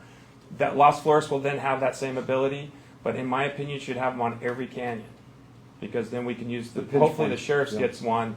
I'm talking to them about it, and they can actually leverage it themselves and start to get the hits, and that would be everyone. It's a win for everybody. Why, just out of curiosity, why would Big Rock require 4 when it's 1 in, No, 1 out? it's one unit, so each device does something. So Oh, Okay, yeah, I okay, see thank that. you. One yeah, trailer for, they- yeah. 4 cameras on one trailer, and here's Got what it. they do. One is dedicated to LPR, which is license plate reader. Right. One is dedicated to this way of the street and this way of the street. That's 3. The 4th one is amazing, and we have an amazing photo to show you of a guy skateboarding and blocking a car. They do the canyon runs. You saw that one, I think we sent it to Susan. That found it on its own. That's what's called sentry mode. It's using what people call AI, but it's really just LLM, to search for anomalies and take pictures of people walking. It's actually helped us identify and re-identify unhoused people coming up and repeat offenders. So that's what's on a tech trailer. There's a lot that goes into that because we have connectivity issues. We use a combination of LTE and Starlink. We're the first to put Starlink actually on turbonets. I get technical, but we're talking tech. These are state of the art. They're the best, I think, in the business. I can give you more examples offline of why. And they were specifically built for agencies for real-time crime. So you have two of those trailers? Or- 2, the second one will be at Las Flores tomorrow. Okay. But Do you have again, the capacity to put more out if of you course, need to? but I would think that you would reevaluate based on a more in-depth education about what to do, and then you could put out cameras to offset the billable of the bodies. Because in my opinion, again, armed guards, armed people driving around is as good as it can be. And we're in an era of tech. And so I think the combination in the hybrid is the most effective. But in the interim, it's hard to do. It's a spend that people don't understand. And most people don't even have the mobile capability to put up a trailer like that. I know because I build them. And so I think there's more discussions about this, but not within 2 weeks, 3 weeks. It's going to be down the road. It's like, how do you refine? How do you spend the money better? I might even make a recommendation to reduce the people driving around and rely more on tech. And I know the sheriffs are directly doing this because, and they could use it themselves. And we might be able to help them get something up and running. Take that lift. So what's the exact location, and what is the technical term with those trailers with? Mobile camera systems. Because it's Mobile the one surveillance. like in Beverly, it's on Olympic and up here. Is that the one you're talking about? We've had It looks some- like one of those. It looks like one of those food robots with a long stem Long that pole, has cameras. yeah, and So windmill. that's yours. We have some in Beverly Hills. I don't know if that particular one is ours, but yeah. Because what's the location of the one in Big Rock, cross street? It's just literally right up from Top? PCH. Right up from It's PCH, in the Oh, rural area. at the There's no entrance. address. It's on the dirt shoulder. It's on the dirt shoulder. Okay, that's great. And we're worried. The other thing is we had to initially spend a week finding placement because we don't want them to get hit and cause another issue. And so we've been asking permission from certain people that we thought was adjacent to city property. This is a refinement process, but we know a spot right now for Las Flores. We're going to get that tech up, and then that will cover Las Flores. And I think there's room for a few more. I have some more questions. Great. How many vehicles do you have designated for Malibu on weekends and on weekdays? So right now there's 6 vehicles here, including the van. 4 on patrol, 1 supervisor. I'm actually going to bring a truck out because we have a lot of requests to help move stuff, and we need cones and traffic stuff in case there is an accident. We've had traffic issues with construction, and it'd be nice to throw down a few cones. So I think right now it's 6, but that So could it would be change. weekend. Oh, I'm sorry. Weekends and weekdays, six cars. 24/7. Okay, and then sorry, this is my service dog. Okay, and then what kind of trucks are you talking about? So our patrol vehicles are Ford Explorers. It's the same that the city buys, and our van is a Mercedes CP van that that's been retrofitted, and then a truck is a Ford Ranger. We use mostly Fords. Okay, and within the first 30 days, that has to be examined for us and everyone else. Would you be able to provide weekly incident reports and statistics for us? I think initially we go I ahead. was, Mike. I was doing Daily. daily, and then we just switched to weekly. That's wonderful. And what is your protocol for dealing with privately hired security companies? That's a good question actually, and it's also kind of another layer to this. The more partners we can have, the better. And remember, like the sergeant said, it's the more eyes, the better. And so in many cases, we work with, train, and support other security companies for the same mission. So it depends on, like, in another city, there's multiple agencies. We meet with them, and a lot of times it's at a commission meeting. We'll come together, and we'll talk about how we're all going to communicate. We're going to share information. And in many cases, like when we were in the Palisades fire, we worked with a number of security companies to counter looting in Brentwood and the Mandeville area, in the Palisades. And that communication is great because, again, I train multiple security companies. I train all the bigs. And so we get along with everybody. Whoever reaches out, we're like, hey, if the city wants this done, let's do it. But in the end, right now, the biggest coordination is between the sheriffs, the city, us to try to get this up. And we're always open to having them work with anybody. Okay, and you said you have license plate readers on that camera, which you call trailer camera, right? Yeah. Okay, so, and in your cars, do you have a way to run license plates? No. So the way that it works is in our system, we can get a hit that's created by us. There are some significant differences between law enforcement and the private sector. While in Beverly Hills, our officers are certified to run CLETs and NICS and stuff, we actually take the courses to be background. This particular patrol deployment, we rely on the sheriffs to deconflict the plate. If they take it and they go, great, no hits, we're going to follow up on it, we're done. They're the heavy lift again. For us, we're collecting data on kind of that lower level where it might not even rise to where the sheriffs need to be called. They got things to do. We're good at going, hey, this is just some people that were sitting in a vehicle, and we're getting this a lot, and we got this in the Palisades fire. The number one excuse is we're lost. Well, you're lost with your lights shut off, and you're sitting on the side of the road. So we're able to log those people as suspicious. They don't rise to the level of a crime. But what makes them even more suspicious is when they return at another time, and they're there again, and that's where we're creating those patterns. But no, law enforcement is the only one that can run registration and run for wants or warrants. So we rely on them to do that. So your license plate readers, basically, it's just based off of your data. Yes. So if you see a repeat person or you see somebody that did Yes. something, then you're picking up on them again. Okay. Yes, Yeah, unless we get patterns are permission needed. from Big Rock HOA, who has Flock, which is integrated with the sheriffs, Okay. we could deconflict that API and make it all work. And we're working on that. The HOA owner said if this continues, they'll give us permission, which the sheriffs will then get the alert first.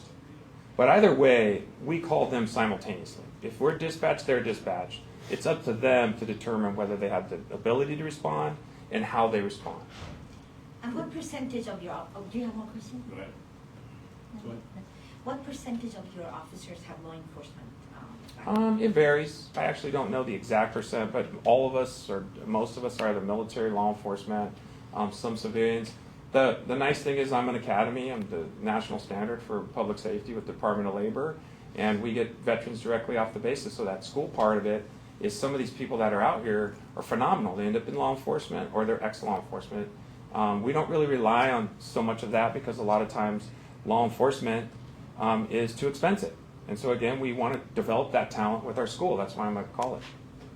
Okay, I would be interested in that just for Should come see it. information. And Yeah. finally, my last question was, let's see, can't remember my last answer. Go ahead, I can't remember that. Mr. Yeah, Soderman. you got- Oh, okay, so, I want to ask Sergeant over there, is the HOA Flock camera and Big Rock, is that tied into your system at Los Hills? Is that one of the ones that's tied in? You were asking for HOAs to tie their cameras in over the last year or so. Do you know if that one is? It is, yes. It is. Do you know how many are tied in Malibu, just roughly? I don't have the exact number off the top of my head. The Big Rock one is. It is one of them? Yes. Okay. All right. And the reason, though, that the law enforcement will enter a stolen vehicle and there's a hit and they're going to come and do their job. That's what they do, go up the bad guys. What we're doing is that gap. No one would have known that vehicle that was stealing metal or looting, whatever you want to call it, the other day, and those suspects were actually committing a crime if we weren't out there. We entered them. And that's what our mission is right now. It's not to go after stolen vehicles and burglars and whatever. If the burglary is occurring, we coordinate the information to the sheriff and pass it off. But the intelligence of who is doing what, we were even told that unhoused, a lot of our complaints are the unhoused. They're literally hanging out on the property repeatedly. So we're tracking them all. And we're not like jacking them up and like saying, you got to get out of here. We're developing relationships when possible, and we're tracking their movement if they come back. Not down onto PCH, it's your city, sheriff's job. We're tracking them as they come back and start to do the very thing that the homeowner's mad about, trespassing and looking through their properties. So you're keeping a long eye on it until law enforcement shows up? Of course, the best we can, and that's where the drone comes in. We don't have a law enforcement arrest yet, but it's inevitable because we do those everywhere else. Okay, I'm good. And what procedures and processes do you have in place to let every single resident in Malibu know your phone number? So what we did initially was part of our internal directive, and what we do in other deployments like this was to contact everyone that was moving. So if they're out in their house, we stop, we talk, and give them the card and make them aware of this program. I think at this point, if we had 440 last week, we're probably in the thousands if we go back onto the reports. They're also only in the burn zone, right? Yes, only in the Yeah, burn so zone. they're not all in Malibu. They're You're just right, burn that's zone. true, you're right. If perhaps this expanded, we could expand that capability as well. I think the QR code is the That's a nice main feature. deal. Yeah. Okay, thank you for that. Thank you, guys. And I think, wait, so this was a different item, right? 5A. This is 5A. Okay, Thanks. so then we need to deal with 5A, and then we'll go back to 5C? Yes. Okay, okay. I would like to see a picture. I would like to see a picture of your camera later on. Sure, absolutely. Yes. Okay, so,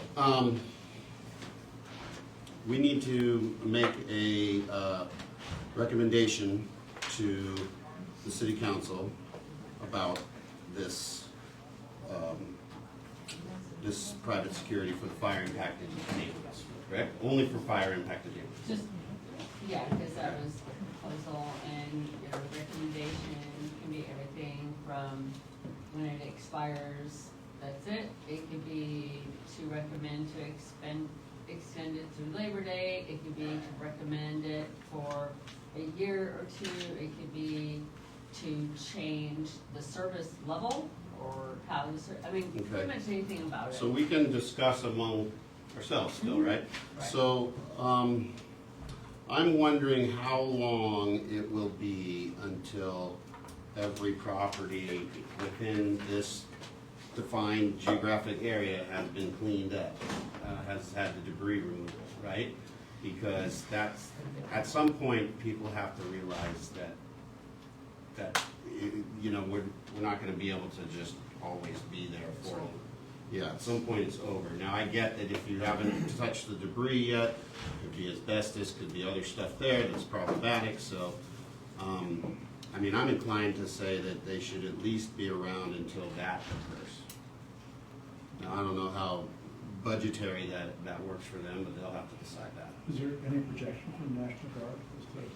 Well, National Guard's gone, so, you mean Army Corps? No, Army Corps, sorry. I think it really depends on whether you're opt in, opt out. Well, the private people have a deadline, I think, the end of June, to have all their stuff cleared, so it's. Phase 2, you're talking about phase 2. Yeah, I mean, that's where, I guess, there's still an opportunity where people have valuables that matter to them, that they can, you know, and maybe they haven't had a chance to come back there, or maybe it's too traumatic for them to get back there, or maybe they're waiting for the Army Corps engineers to come through, or whoever's clearing to come through, and that they can be there to, you know, have closure and maybe find something. So, and I think that it's a violation of, you know, they feel violated if somebody is going through their stuff before that happens. After that, you're talking about just pretty much, I would say, trespassing and liability issues and maybe squatting issues. And I don't know how much security we need for all that. But I would say that as long as there's properties that are not cleared and still have people's personal items there, that maybe this should continue. I think that would be my recommendation. I don't know if anyone supports that or not. Well, so right now, the recommended action is for us to see, right now the contract is for 30 days, correct? Mhm. Whether we expand it beyond 30 days. Is it possible to expand it additionally 30 days so that we will not be locked into something long-term, and then we'll watch them like a hawk and see their efficiency? Is that possible to do that, or? Well, I think anything's possible. It's only a recommendation. Yeah. Yes. The city council has the final say. Yes. I have something to add in there. Do we have any idea how many people have moved back into their homes that weren't destroyed? Do we have any, I mean, Chris, can you speak to that at all? Because I think that covered 6, part of, I mean, it's not only the stuff that hasn't been cleared that, as you say, people would feel violated, it's also people that haven't been able to move back in because maybe their house is Correct. smoked out. Correct. Those are probably a bigger issue because we know that there's stuff inside those houses that somebody would go after more so than they're gonna go after, you know, copper or whatever. I think that's a bigger threat, and I don't think we really have any way of determining that. Yeah, If I can the other offer thing some that they- expertise in this area, since we have had arrests for just that, squatters, trespassers, and people stealing copper. But I think what I'm asking is, do we have any idea how many homes are still unoccupied? And I don't think there's any way to determine that, but I think as time goes on, if, say, we extend this thing in 30-day increments, as time goes on, we'll be able to get a better handle on how many people have moved back in. And there's a lot of people that have not moved back in. Correct. And then there are some people, the people that I hear from a lot are people who have moved back in but feel particularly vulnerable because their neighbors are nowhere around. They're all by Yeah. themselves at the end of the street, elderly. Those are the calls I get. Right, but I don't know what the, I mean, to a certain extent, as long as it's an emergency situation and declaration and whatnot, yeah, but I don't know going forward how much the city has to provide the responsibility to one single property. That should be, they need to figure out if they need to get their own security. And I would think that would be a little bit different. And that's. I would agree with what Brian's saying, and I think at some point, as people move back in, you're not gonna have big blocks of the neighborhood that are unattended. But I think going forward, that's just gonna have to take place organically, basically. So, if, let me, Chris, can I ask you, do you have any idea when the funding, the additional funding, federal funding or FEMA funding for the sheriff's department and extra patrols runs out? So I asked earlier today, and there's no definitive end date. Okay. So the patrols are still ongoing. Okay. I can't give you a hard date. Then once that funding maybe does expire, then we go to the state, the county, whatever, to try to keep it going. I mean, I would be inclined to make a recommendation that would involve keeping this up at least through summer, through 3 months, and reevaluating it after 2 months, but keeping it in for 3 months, something like that. The neighborhoods will start to repopulate, stuff will get cleared off, and people are then in the process of hopefully taking care of their own responsibilities.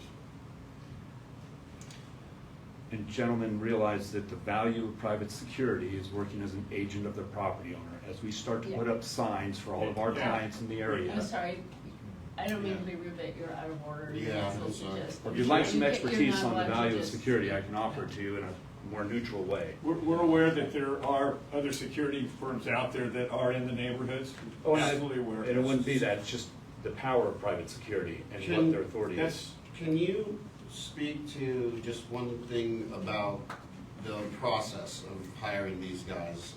It was done because it was, as I understand, the city had no idea that the highway was gonna be opened, and all of a sudden, they're like, yeah, it's gonna be opened in 3 days, and so they didn't have a chance to really prepare, and so emergency-wise, the city council elected, maybe not 3 days, There was but. actually a lot more thought. And then I wasn't involved until towards the end, but I'm aware of what was happening. Okay. So there was discussions pretty early on the idea of getting private security, especially when National Guard was going to pull out. Because if you recall, originally they were supposed to pull out March 31st. I think that's probably when So was- discussions started. I guess But what what I'm really asking is like, was the process done properly Oh, yeah. and transparency No, and all that? No, we did an RFQ, and we were completely within our proper procurement to do an RFQ or RFP. It doesn't matter which one you do, they're both proper for doing procurement. The reason we did RFQ is that the council wasn't sure yet, like, what level of service they wanted yet, because they didn't know how much it was going to cost. Okay. So that's why we thought, well, let's find out who's out there, who's the most qualified, what are the rates, et cetera. So they developed an RQ, and then that's when it was Okay. handed to me. And so cover 6 scored the highest in terms of qualifications, what they were bringing to the table. So we made the recommendation. Then in talking with Sergeant Soderlin in terms of deployment, he made the recommendation of having, you know, at least minimum for patrol 24/7. So that was the recommendation we made to the council. And that's how it happened.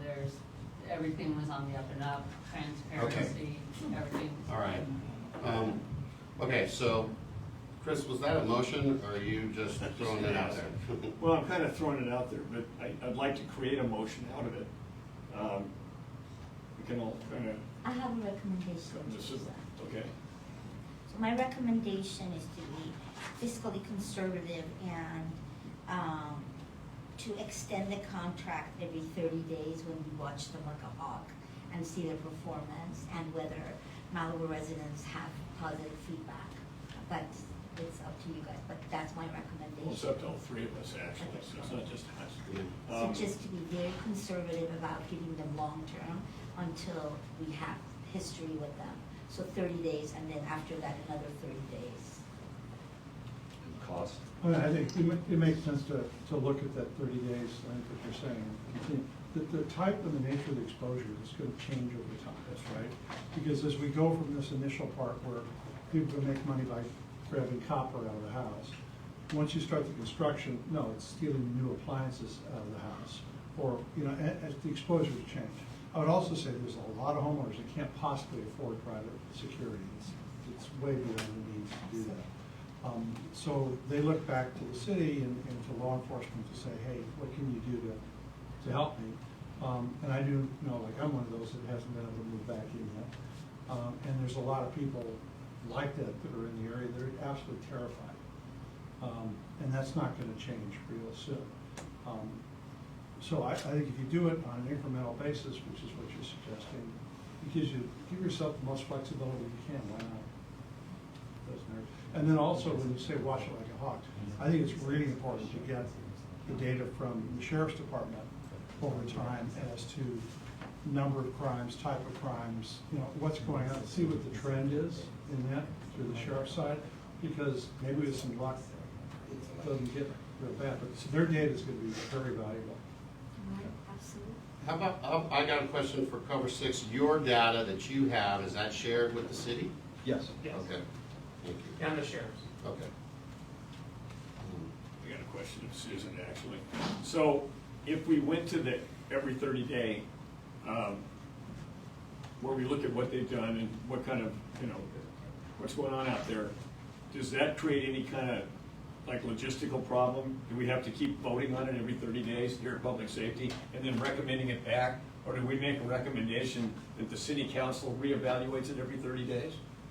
It creates that issue, and it also creates issues with whatever vendor we use, because there's no certainty in terms of staffing, et cetera. So going 30 days by 30 days by 30 days is difficult from a contracting point of view.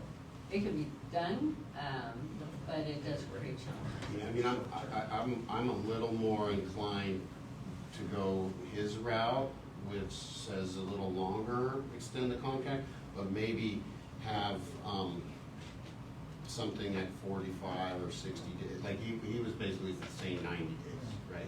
So something that's like 45 days or 60-day reevaluate what's going on, so that we're not coming down to a deadline of the contract ending and nobody's got an opinion of whether we should go further. So give them a couple more months to establish exactly what they're doing and if it's working.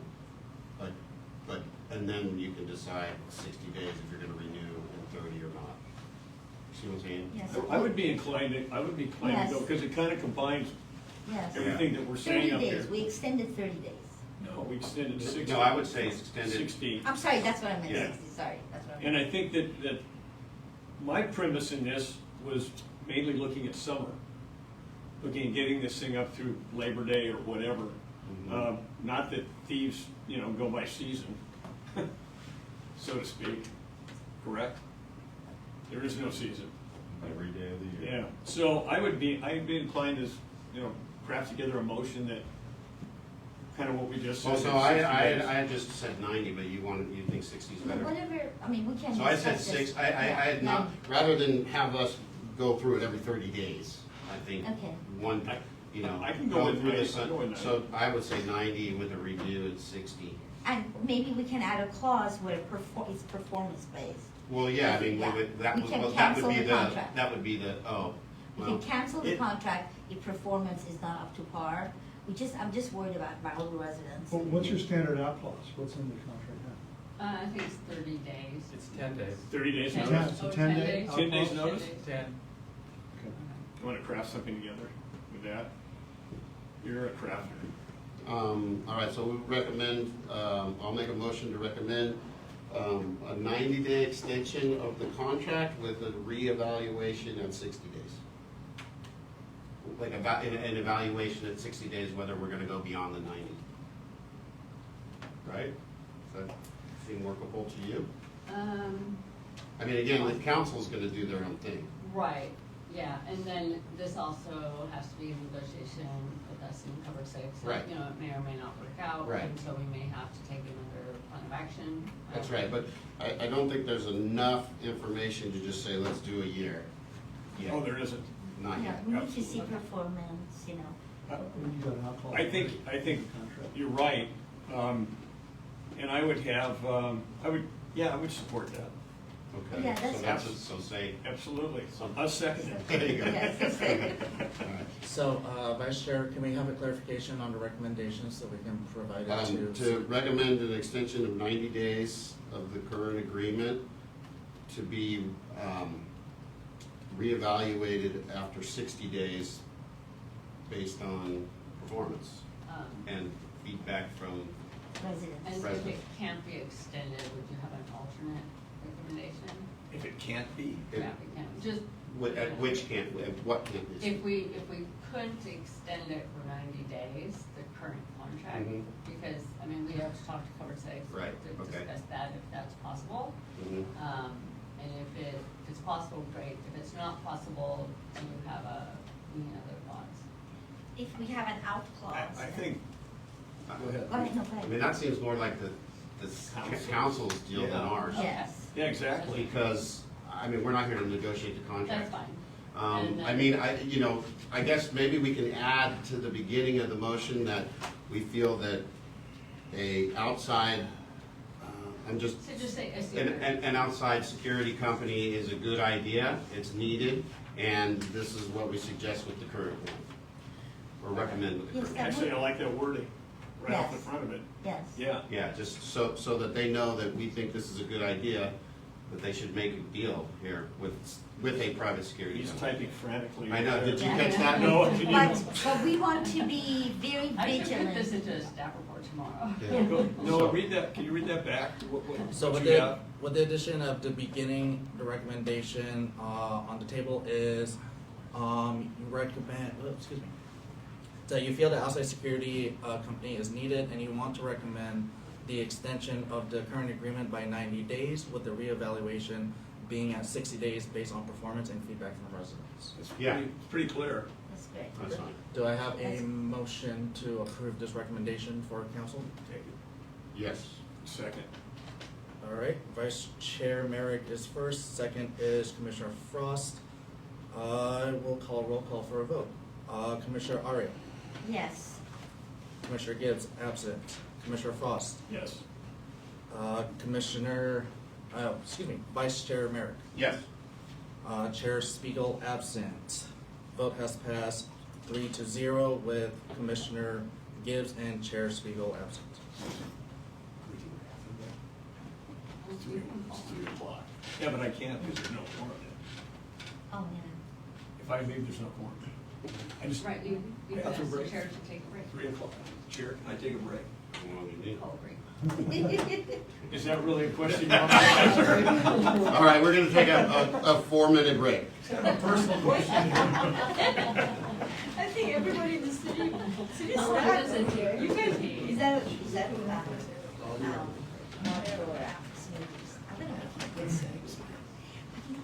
Strong. Yeah, go, go, go. you guys all need it. You see how I Susan, they were there, huh? Okay, I don't know anything about it, I'll have. 5A, and that is you, Sergeant. Chair, Vice Chair Merrick, Yes. I do have a speaker slip that was submitted after the item was heard. Do you wish to hear the speaker? For which one? For this current item of 5C. Or it's But five it's- C. It's already after we've already gone through that. No, you haven't even started it. Yeah, we did. It was moved. 5C was Yeah, this, 5C what we was just law finished. enforcement. Yeah, it was moved as the first item. Okay, well, I submitted it at the beginning, it wasn't late, but there was confusion over what the subject was, not on my end, and we changed it to 5E. That was during the item. Yeah, so 5C became E.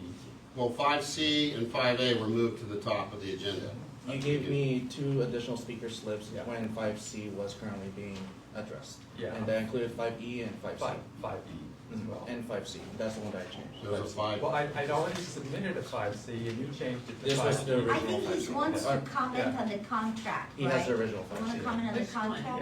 Yeah, I didn't make the 5C and 5E, that So was you done. have read the contract with, That's 5A. cover 6, 5A. no, cover 6. He It is 5A. 5A. I submitted your original at the time before 5C was heard. Oh, yeah, So sorry, you 5A. spoke on behalf of 5C beforehand, and then you gave me 2 additional slips of 5C and 5E. So, We're on, I mean, we're done with 5A. And you did speak on 5A. On the contractor's Yeah. contract, yeah. So we had gone through 5C for the highway patrol to get them rolling, Right. and then we tabled, or didn't, I guess it's not tabled, but we Continued it. continued it.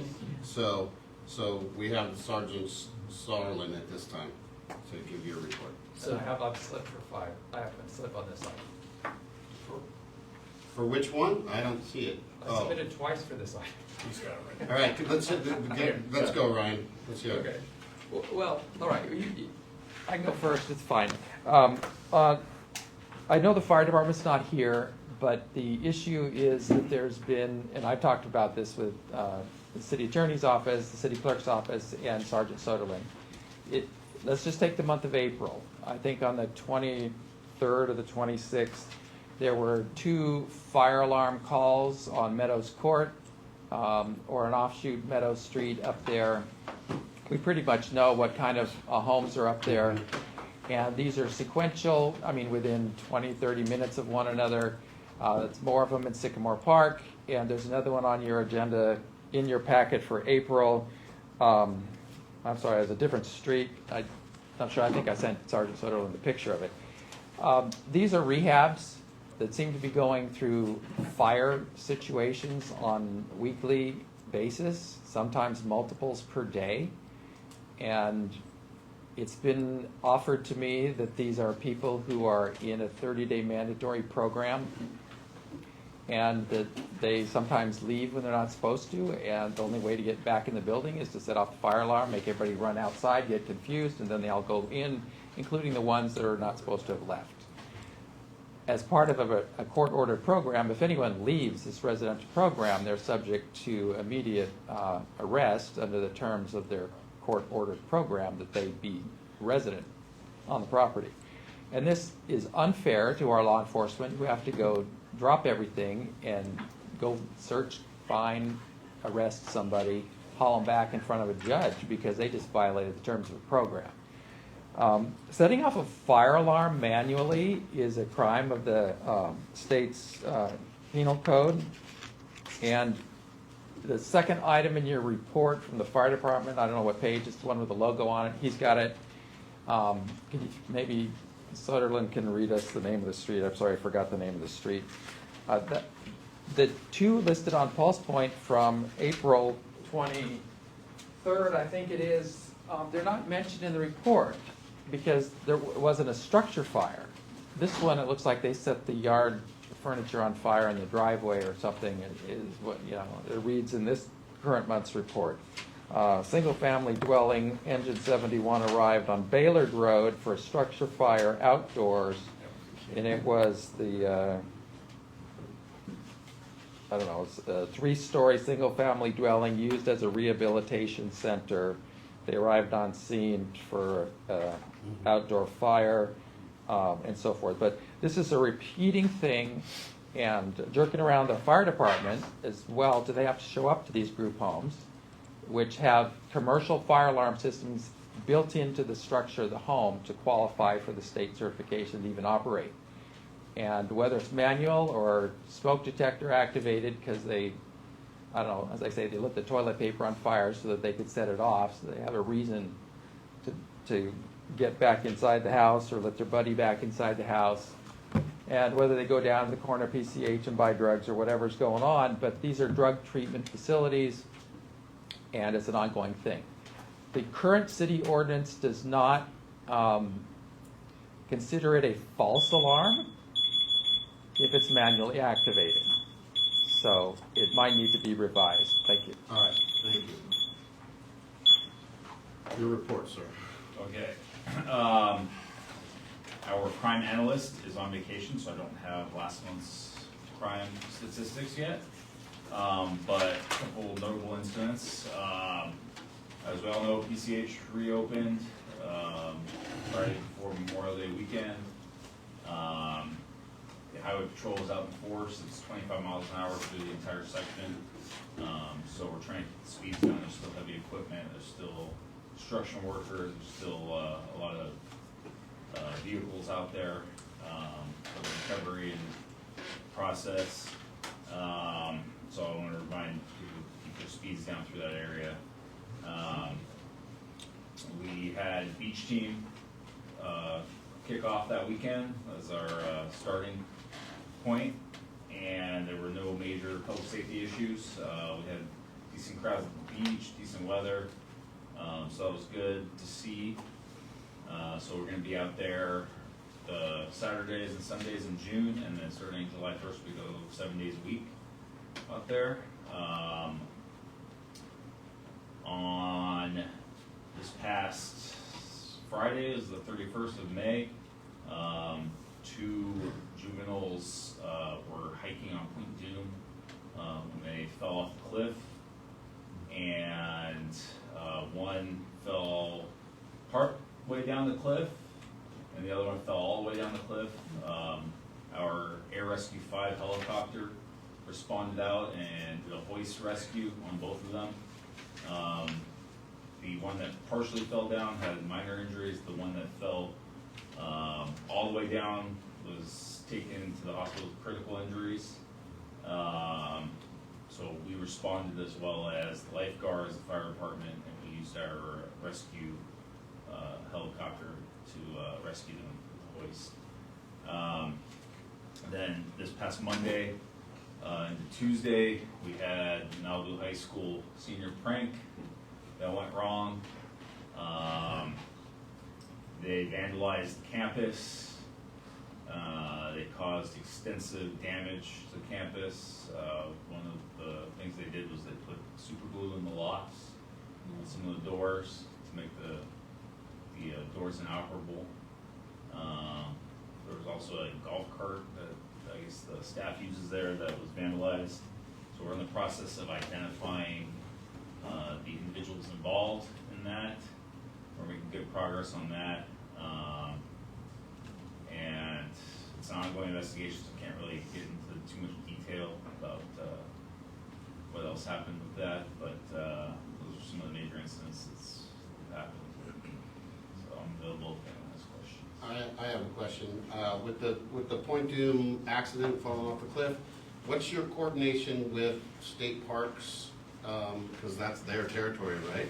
Correct. So is there sort of interagency cooperation on that? So they responded along with us. They don't have the great rescue capabilities that we have in terms of helicopters and hoist capabilities. So we brought in our Air Rescue 5 helicopter, which is specialized in that. And they have tactical medics on board that can. So who determines who's in charge when it happens like that? So at any incident, law enforcement's always the one in charge, but if it's a medical incident like this, we'll defer to the fire department. So in this But case. isn't, sorry to interrupt you, but isn't the state ranger, isn't he law enforcement, or no? He is, but they don't have the capabilities. that the So they sheriff's defer to department you has, then? yeah. Okay. So. I'm just like- wondering about chain of command and communication and stuff. Yeah, so in major criminal incidents, they don't have the investigative capacity that the sheriff's department does, so they'll defer to us. In this, they don't have the rescue capability that we have, so we called our helicopter in to, Yeah, I saw rescue fire the and kids, your yeah. helicopter was there. Yeah. Where exactly on the bluff did they? You know the hiking, at the point there, the hiking, or not the hiking. Climbing? Rope climbing was Yeah, around, yeah. around the corner there. Oh, So, Around on the, yeah, on the south side. And pirates go. yeah, so you went right under. yeah. You're dating yourself using that term. Okay. All right, well, thank you. No, you're good? Did they fall off the trail? Is that, They were probably off trail. Yeah, I don't know how. there is a they- way to go off Can't- trail. Oh, there's no, I the want to state, take a selfie. main thing is that the state doesn't have much presence there, so, okay. All right. Activities as you move forward when you're looking at, I know like coming up on this coming weekend and so forth, there's gonna be within the pier and across the street from that, Dreamland or whatever it is, a lot of activities gonna be going on from 11 until 7 at night. So there's concerns about people crossing back and forth. Is that something you guys get involved in, or should they talk to Concert help with that, make sure people are crossing safely and with all the trucks and everything else that's going on? I'm just curious on an event like that. Yeah, they haven't reached out to us, but there's that crosswalk there, so Yeah. it should be. Should they reach out to you? They wanna make sure people are safe. as Yeah, well. if they have concerns, yeah, they can definitely reach out to us. Okay. You must have gotten the same text I did. That's what I'm asking. Okay. All right, thank you. You're welcome. All right, moving on to item 5D. That's you, Louis. We jumped B, I think. We jumped B. No, didn't we do B? No, we only did five. Okay. You go A and C to the front, and then we got B, D, and there's a public speaker slip for item 5B. Still you? All three of me. Oh, they are? Really? Yeah. You don't get out of Oh, yeah, oh, yeah, you're right. Then wait, what's the, It's a parking enforcement program review. right, but what is 5E? The monthly report for Why don't we April. combine those two things? All right, go ahead, so, let's have a presentation then. Do you want to hear the speaker first after? Oh, Well, you got staff report first. yeah. Okay. Public speaker, and then discussion. Great, so we have the quick parking enforcement program review. We're nearing the 1 year mark since our parking enforcement team started operations in the city. That was on July 3rd of last year. They've been just doing exceptional work as of April 30th. Basically, they've issued 26,845 citations. It's an extensive amount. It's a 79.5 increase in comparison to that same time period the year prior to that. And again, these are all sorts of citations for oversized vehicles, blocking hydrants, obstruction of roadways, obeying signs, and so forth. And so, it's a big increase, and that's, even considering the fact that we had those big gaps in service because of the fires. They didn't operate through Palisades, they didn't operate through Franklin, they didn't operate for that short period that we had the broad fire. So, they did have some gaps in service because of those, circumstances, but even then, they've been doing an exceptional job. Their team itself consists of a parking enforcement supervisor, they have a parking enforcement lead, and then 3 full-time parking enforcement officers that kind of alternate.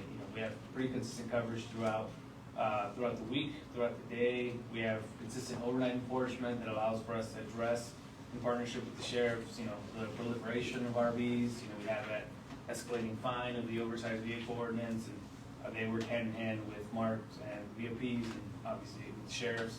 So there's a really strong coordination between all 3 parties, and obviously we're seeing that in the, the results of the citations and so forth. And really, we're just having an exceptional experience with them so far, really, and we wanted to strengthen operations and really provide additional coverage throughout the summer months of this year. So we're currently in talks and preparing a contract amendment for city council review to add an additional parking enforcement officer to facilitate towing capabilities, as well as add an additional motor to their fleet. So obviously that's going to enhance our services, and this is also going to enhance support for the sheriffs, for the public safety patrols that we have, and then obviously with the DOTs throughout the summer. So it's a lot of good work being done, but we do have the parking enforcement team here. If you guys want to step forward, maybe share some good experiences that you guys are having here. I mean, beyond just issuing citations, a big part of what they do is obviously community education. I don't know, Irvin, if you want to share the experience you had of the citation you issued in Westward Beach. They get aggravated a lot. A lot of community members, both inside and outside of town, do go out and have assaulted some of our parking enforcement officers, and even with these situations, they remain professional, respectful, calm, and collected. And even with disrespect, they still proceed with a warning rather than a citation. And so we do have the team here for any questions. But really, this is just kind of like an overview of everything they've been able to achieve in that near year mark that they've been in the city. And moving forward, obviously, we are contracted with them through the end of this next fiscal year. But we are preparing an amendment to enhance services a little bit more with an additional motor as well as an additional parking enforcement officer. Can you comment on how much revenue this has generated? It's not, I don't have a specific number, just, obviously, we have a ballpark idea with the amount of citations that are given, but obviously a lot of these get appealed. Some of these, sometimes are successful, sometimes they're not successful. For example, the front license plate citation, that citation goes, reduced to $10, so it's really kind of general, but it's so far, you're saying since they started? Yeah, well, yeah. Since they started, that's a rough idea, I'll have to get back, but it's in the hundreds of thousands so far, of course, and so since they started, yeah, it's been a considerable amount, but obviously that varies month by month, depending on who's actually paying the citations. Obviously a lot of these citations do end up getting into collections, they accumulate delinquent fees, others get, adjusted to lower fines because they make the correction, so it really is kind of but it's in the six figures for sure. So I have a question for parking enforcement. Sure. So. I do want to remind the commission, we do have a public speaker. Oh, sorry. Yeah. Do they have a presentation they'd like to make though? No, it's kind of. You're just here to answer questions? Okay. Yeah. All right, then, public comment, and Just real quick, I've been doing a story on the parking enforcement thing, and they run the plate first. So I'm just wondering, do they give Malibu residents a pass? Or are we just targeting outside people, or are we just, that's just a comment. yeah, definitely don't give Malibu.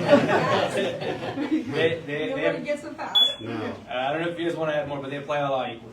That would be good to. No, because you know they're doing a good job when Malibu people are complaining, so. Yeah, and we don't have a way of, they don't have a way of knowing where they. Yeah. This has come up before. Lost Hills has actually made the comment that they enforce the laws equally across the board, all laws, anybody. So, the way it should be. So our officers don't have access to the registered owner of the vehicle. We issue the citation. We issue the citation. We scan the license plate, and we don't have access to any of the registered owner information. So we wouldn't know Malibu or not. So. Okay. So I have a question for you related to what I saw occur with one of your, are you officers or employees or? Yeah, officers. So one of the things that I saw that, I don't know exactly what was happening, but it was at the Point Doom Headlands, where obviously there's a lot of tickets going on.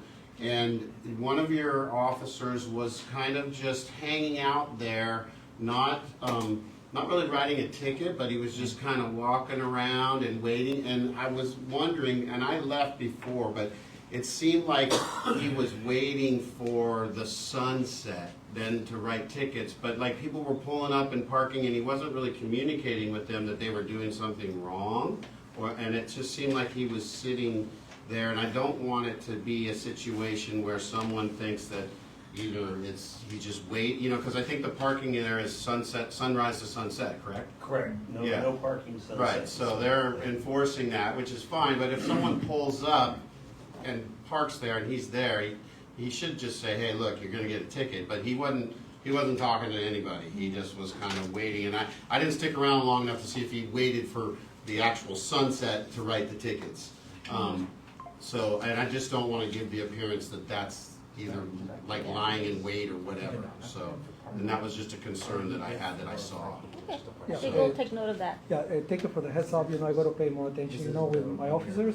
But just to clarify, at that time, that's a lot of people, going at the same time, and Yeah. then everybody wait. As soon as they saw that we going to westward, that everybody parking on red, blocking the Yes. street and everything. And then sometimes it's good, to have somebody patrolling or walking, around that area to prevent, the situation. Right, but he wasn't engaging with the people, he was letting them park illegally and do different things and not saying anything to them and just kind of sitting there. I technically didn't see him write a ticket, so I don't know if he wrote a ticket. He certainly could have written tickets, but I was wondering if he was waiting for sunset to actually go then and write tickets to everybody there, rather than, just sort of, just being more engaging and like, hey, if you park here, you're gonna get a ticket. Oh, yeah. Which he could have done, because he wasn't talking to anybody. I understand that as soon as you guys leave, they pull in and they try to park again. I know that one. Yeah, I know that one, so. But I thought maybe it would be more beneficial if he was like, hey, you go up here and park over there, Which you normally do too, right? You direct people to where they can park. Yeah. What were you saying, Chris? Well, I mean, if you see somebody pulling in and in 10 minutes it's gonna be sunset, Yeah. you generally tell them. Yeah, I mean, we make them If you aware of can. the signs. If you Look, we're can. trying, the ultimate goal is compliance, right? And just educating them. What we usually do is we look at legal sunset, which is you can go on your phone and say, Yeah. hey, what's sunset today? We usually give them like a +30 or plus Right. 1 hour, we'll come back, and then just, let them know. And most people, they're happy to move.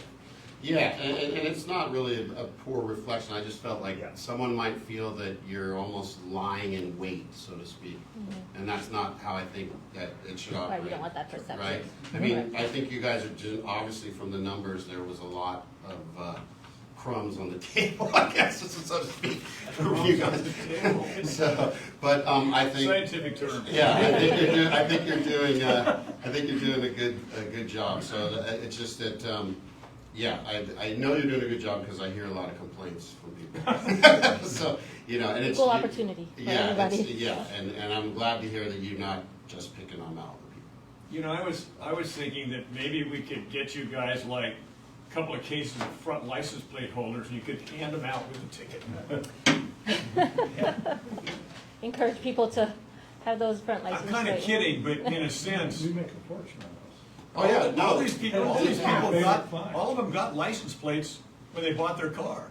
They all got license plates. These people that say, well, I never got another license plate, didn't happen. Well, I see a lot of people now put their license plate in the windshield. And Which that is doesn't not work. legal. Yeah. No, that's not But legal. I had to, my wife got 2 in 1 week of no front license plate. And so we had to go to Mercedes and buy a thing that goes into what's called a tow hook.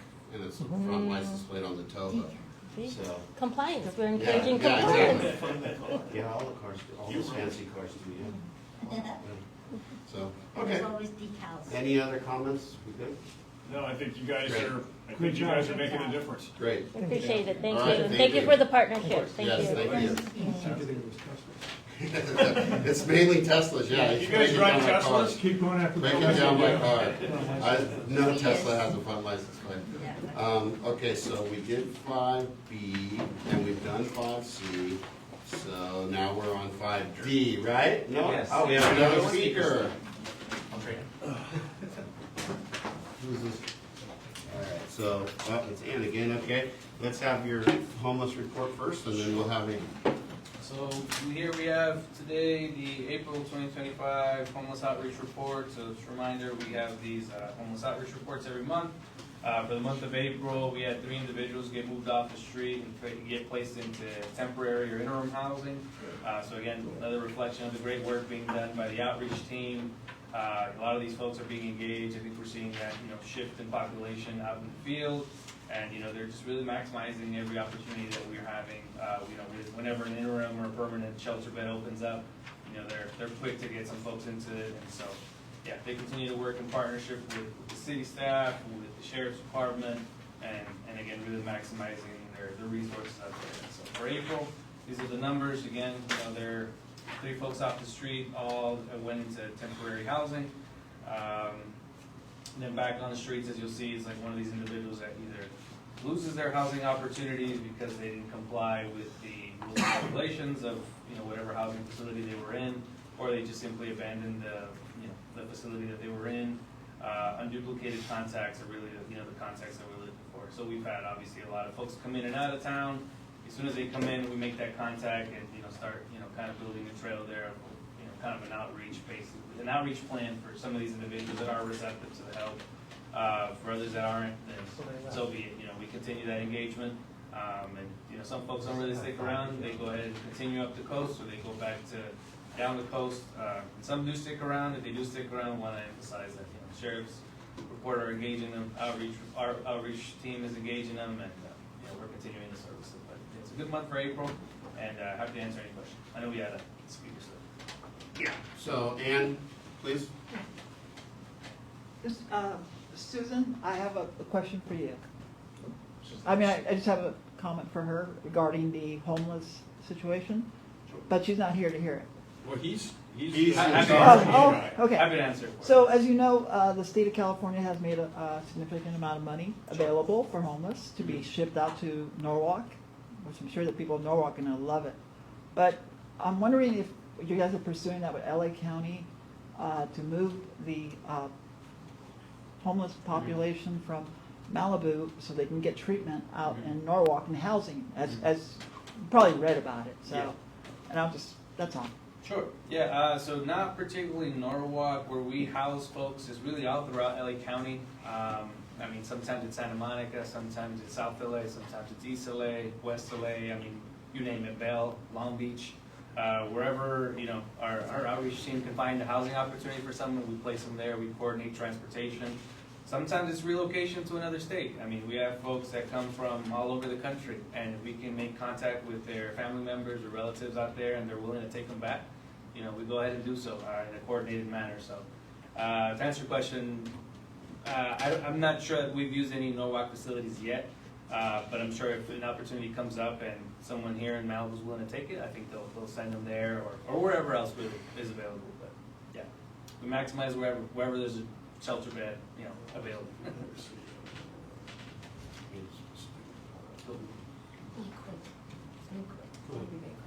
Okay, so, and Sergeant, so there was, 3 weeks ago, there was,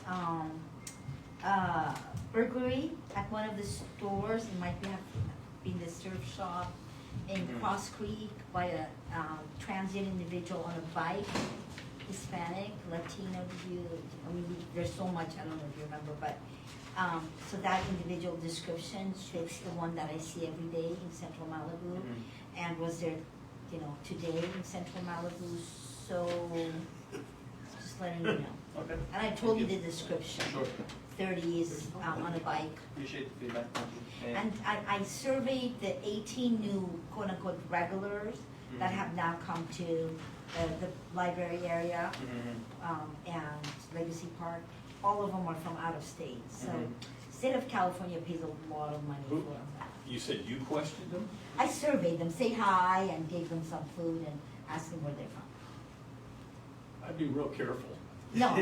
Well, Yeah. she works with a group, right? You work with the That's group? not just you. Just doing me it. and one other person, yeah. But you work, I mean, I would be very, very careful. Chris? Yeah.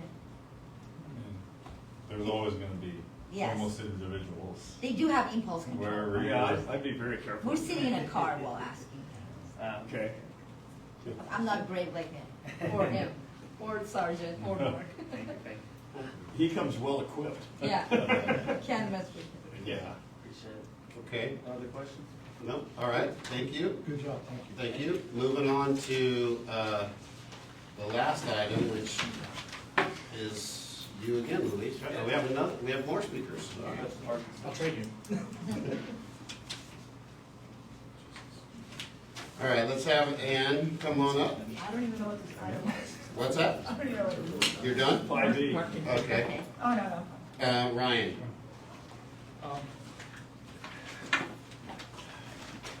The city's currently funding the beach patrol program, which is, I don't know how much it is, $700,000 a year or something. And the revenue from the parking citations from LAS and so forth, which is, the statistics are in here on 5E, but they also have the 5B. Anyway, the point is, all cities charge for these things, and if you look at this, a huge chunk of this is you don't have a front plate on your vehicle, which it creates a lot of revenue. There's a large parking lot in western Malibu where people can pay to park, and it's a publicly owned parking lot, and there's been histories, car stereos stolen, things like that. So we still pay for our sheriff to enforce the laws in that parking lot, and we deal with the fallout. And if I remember correctly, there's a nexus between the beach and the beach parking lot in a legal sense as far as enforcing things, whether you're on the beach or not on the beach. It's kind of seen as a package. I don't know, maybe Chris can elaborate on that. But when enforcing things like the alcohol thing, is you can't just like move your cooler off onto the asphalt and get away with something. But the enforcement of the parking, no front plate or expired registration and so forth, which is the bulk of these tickets, should also be occurring in the publicly available and accessible parking lot. That's where restrooms are. They don't make you pay for parking or something to use the restroom. It's pretty porous. You can walk in there quite easily. So it's my understanding that currently the city's paid LAS company is not enforcing the city's rights to the vehicle deficiencies in that parking lot. That I guess you pay your $7 or $11 or whatever dollars to park in there. If you don't have a front plate, you get away with it. That shouldn't be happening. And so I don't think that is not a private facility. It's government owned. And we're picking up the tab for the county's beach for all of the expensive overtime rates for the sheriff to do law enforcement function there. And this parking lot's part and parcel of the whole thing. And my understanding is we're hands off on that parking lot. And I think that needs to change. My comments might have been better received under the other agenda item for this. But I don't see any restriction as to why we can't immediately go into doing They so. they patrol that lot. Are you talking about No, Zuma? the Zuma lot Yeah, for, they no, patrol it. VOPs do. But does the And- LAS company No, but go so in does there? beaches and harbors. They have their own enforcement as well. Correct, and the state rangers can write a ticket anywhere in the state. They do. No, Right. but this I get is it. beaches and harbors has their own people. I too. understand, but our people, the LAS contract, parking, front plate enforcement people, should be able to enforce within the Zuma parking lot. They can. I'm not I sure don't think what that the- they are, is my point, and they probably should be. That's, because I know Beach and Harbors has their own contract with LAS. They have a separate LAS Yeah. team that patrols the Beach and Harbors lots. I'm not sure what their agreement is, to be honest with you. And Whether they can cite for those particular violations, but they have a separate contract for them. So our guys. So would they be thinking that they would keep the revenue from They do. within their own lot, not just Beaches to and park harbors Beaches there, and harbors does. but for the enforcement of the vehicle law? Yeah. Yeah, We're they do. talking. They have their own, he drives a blue truck, it's enforcement services, and he writes tickets. I got one for parking there on Indigenous People Day. I have a pass to park on normal days, but I didn't realize. it Well, was I'm talking about the things that Laz is writing for in the pie chart in here. This is the, basically no front plate, expired Well, registration. whether beaches and harbors That's yours. writes tickets for that or not, I don't know, but they seem to control that parking Okay, lot. well, with the intergovernmental relationships that are going on here, I don't see why the city can't also be doing it and on that property. No. I think that should be explored. Well, that's something we can look into. Well, the city is doing it with the VOPs, but I want to bring something No, up I'd here. like to hear from the Ryan, I staff want to bring on it, something up though. here. There's no great revenue source with the front license plates. I keep hearing that, and this gentleman over here can speak to that. That's not a big revenue thing. It might write a lot of tickets, but why don't you talk about what that It's like $10. It's curable at It is, $10. it's $10. It's $10. If you cure it. Fix it. If you cure it. Wait a second here, okay? Right? It's a fix-it ticket, and why don't you go ahead and explain how it works? Sure, so let me just provide a quick overview for the report and then how it works, but yeah, so like for the month of April, you know, obviously our busiest month, this year so far, we had 3,121 tickets. Going back to Ryan's point, obviously, most of those, 45.4% of those tickets were for the no front rear license plates. It is amongst the cheapest citation, even prior to correction. Once corrected, yeah, it is $10. A good chunk of folks do end up correcting them. A lot of times too, I mean, this number could potentially even be higher, but a lot of, you know, especially if the folk, and it could be higher, but a lot of our parking enforcement personnel do focus a lot on warnings too. I know we mentioned a lot of community education. You know, if folks happen to be in the area, you know, and you know, they come across a parking enforcement officer, I mean, he may give them grace, and, you know, say, hey, you know what, I'm gonna warn you this time, you know, we'll make sure you get your front license plate, but, you know, these warnings are documented. If they come around the next time and they haven't fixed it, and it comes up that, you know, they've been warned already, then, you know, they're gonna be cited for it. But yeah, it is a large percentage of the amount of citations that are issued, but, you know, kind of going back to the point, it doesn't always reflect on the highest revenue generator, just because, again, it is a you know, correctable citation, and it could also, again. Plus, you My refund question part of it, don't you, was on if it's penalties? not corrected, is the price credited or reduced to $10 if proof of correction, or is it issued initially at a higher dollar value? if Yes. you- Yes. See, that was my point. A lot of people Yeah. they don't want a front plate. No, so Yeah. I'll just give you a personal example. My wife paid her, it's $58. She paid hers, didn't tell me that she had gotten one. Then she got another one, like 3 days later, and she's like, I'll just pay it. And I'm like, no, Yeah. we're gonna go get it fixed. Now, there was miscommunication because she was told that she had to go to the West Valley CHP, when in reality she could go to Lost Hills, which we actually did. Okay, And so- then she sent, then she had to send in the $58 check for that with the correction. Then the city sent that back, and we had to send in another check for 10. And to address some of those confusions, we now have these nifty how to pay and how to correct my parking citation pamphlets There you that Noah created here. Awesome. Good job. Our parking enforcement personnel have Good them. job. They're up here at our reception desk. Okay, good. BOPs have them. Good. So, you know, there's a lot of those questions, like how do I correct? Can Matt put that on social media? Yeah, Can you ask absolutely. Matt to put, we So need these a lot. were just printed up, so we're slowly Thanks. starting So the can- distribution process. But can yeah, you- go back to your question. Can you find out the answer to what the jurisdictional is with Zuma parking lot Sure. for summer? Sure, And see absolutely. what, see if they've got some sort of contract that they don't mix, or maybe they should be sent in there. Sounds good. Yeah. Because I know the guy from Beaches and Harbor, he's pretty lackadaisical. Yeah, I don't know, I can't speak too much on what they are citing for, or if Yeah, I they don't would know. cite for, or if they're just looking to see like if you paid your. No, that's what it is. They look on your dashboard pretty much solely. Yeah. I don't know. I don't know. We have that same problem in MRCA. When they start writing tickets, Yeah. when they think they have, like on Broad Beach, they think they have jurisdiction. Mm-hmm. There's also a point that you brought up to me about refunding part of the fine on the license plate readers, or license plate They readers, do. on the license plate. They do. You refund it. Yeah. You can, yeah. Okay. So if you, for example, in this case, He's up if to you. 58. It's 58, and then once you get it fixed, it becomes 10, and then you get the money back, or they send you the check back. It's like, So it's either or. So you can wait to not pay the citation and then get it corrected before it becomes delinquent, and then you get the correction, and then we go ahead and update the system, and then you just pay the $10 flat. Or some people get scared that it's going to become delinquent, because it does take time out of your day to go to Lost Right. Hills and get it signed, so they'll pay it, then they'll submit the correction. In that case, you get refunded the $48 or whatever the difference is, so that you only ended up paying the $10.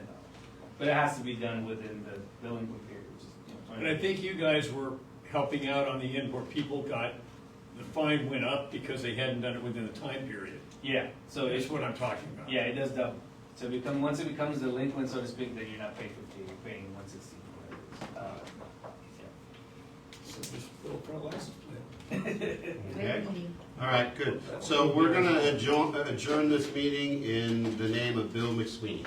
Thank Very you good. so much. All right? I'll second that. Very well. Me too. We're unanimous, even though we don't have to. All right, consensus, yes? Yes. All right. Yes. Thank you. Adjourned Thank at you all. 3:41. Thank you all.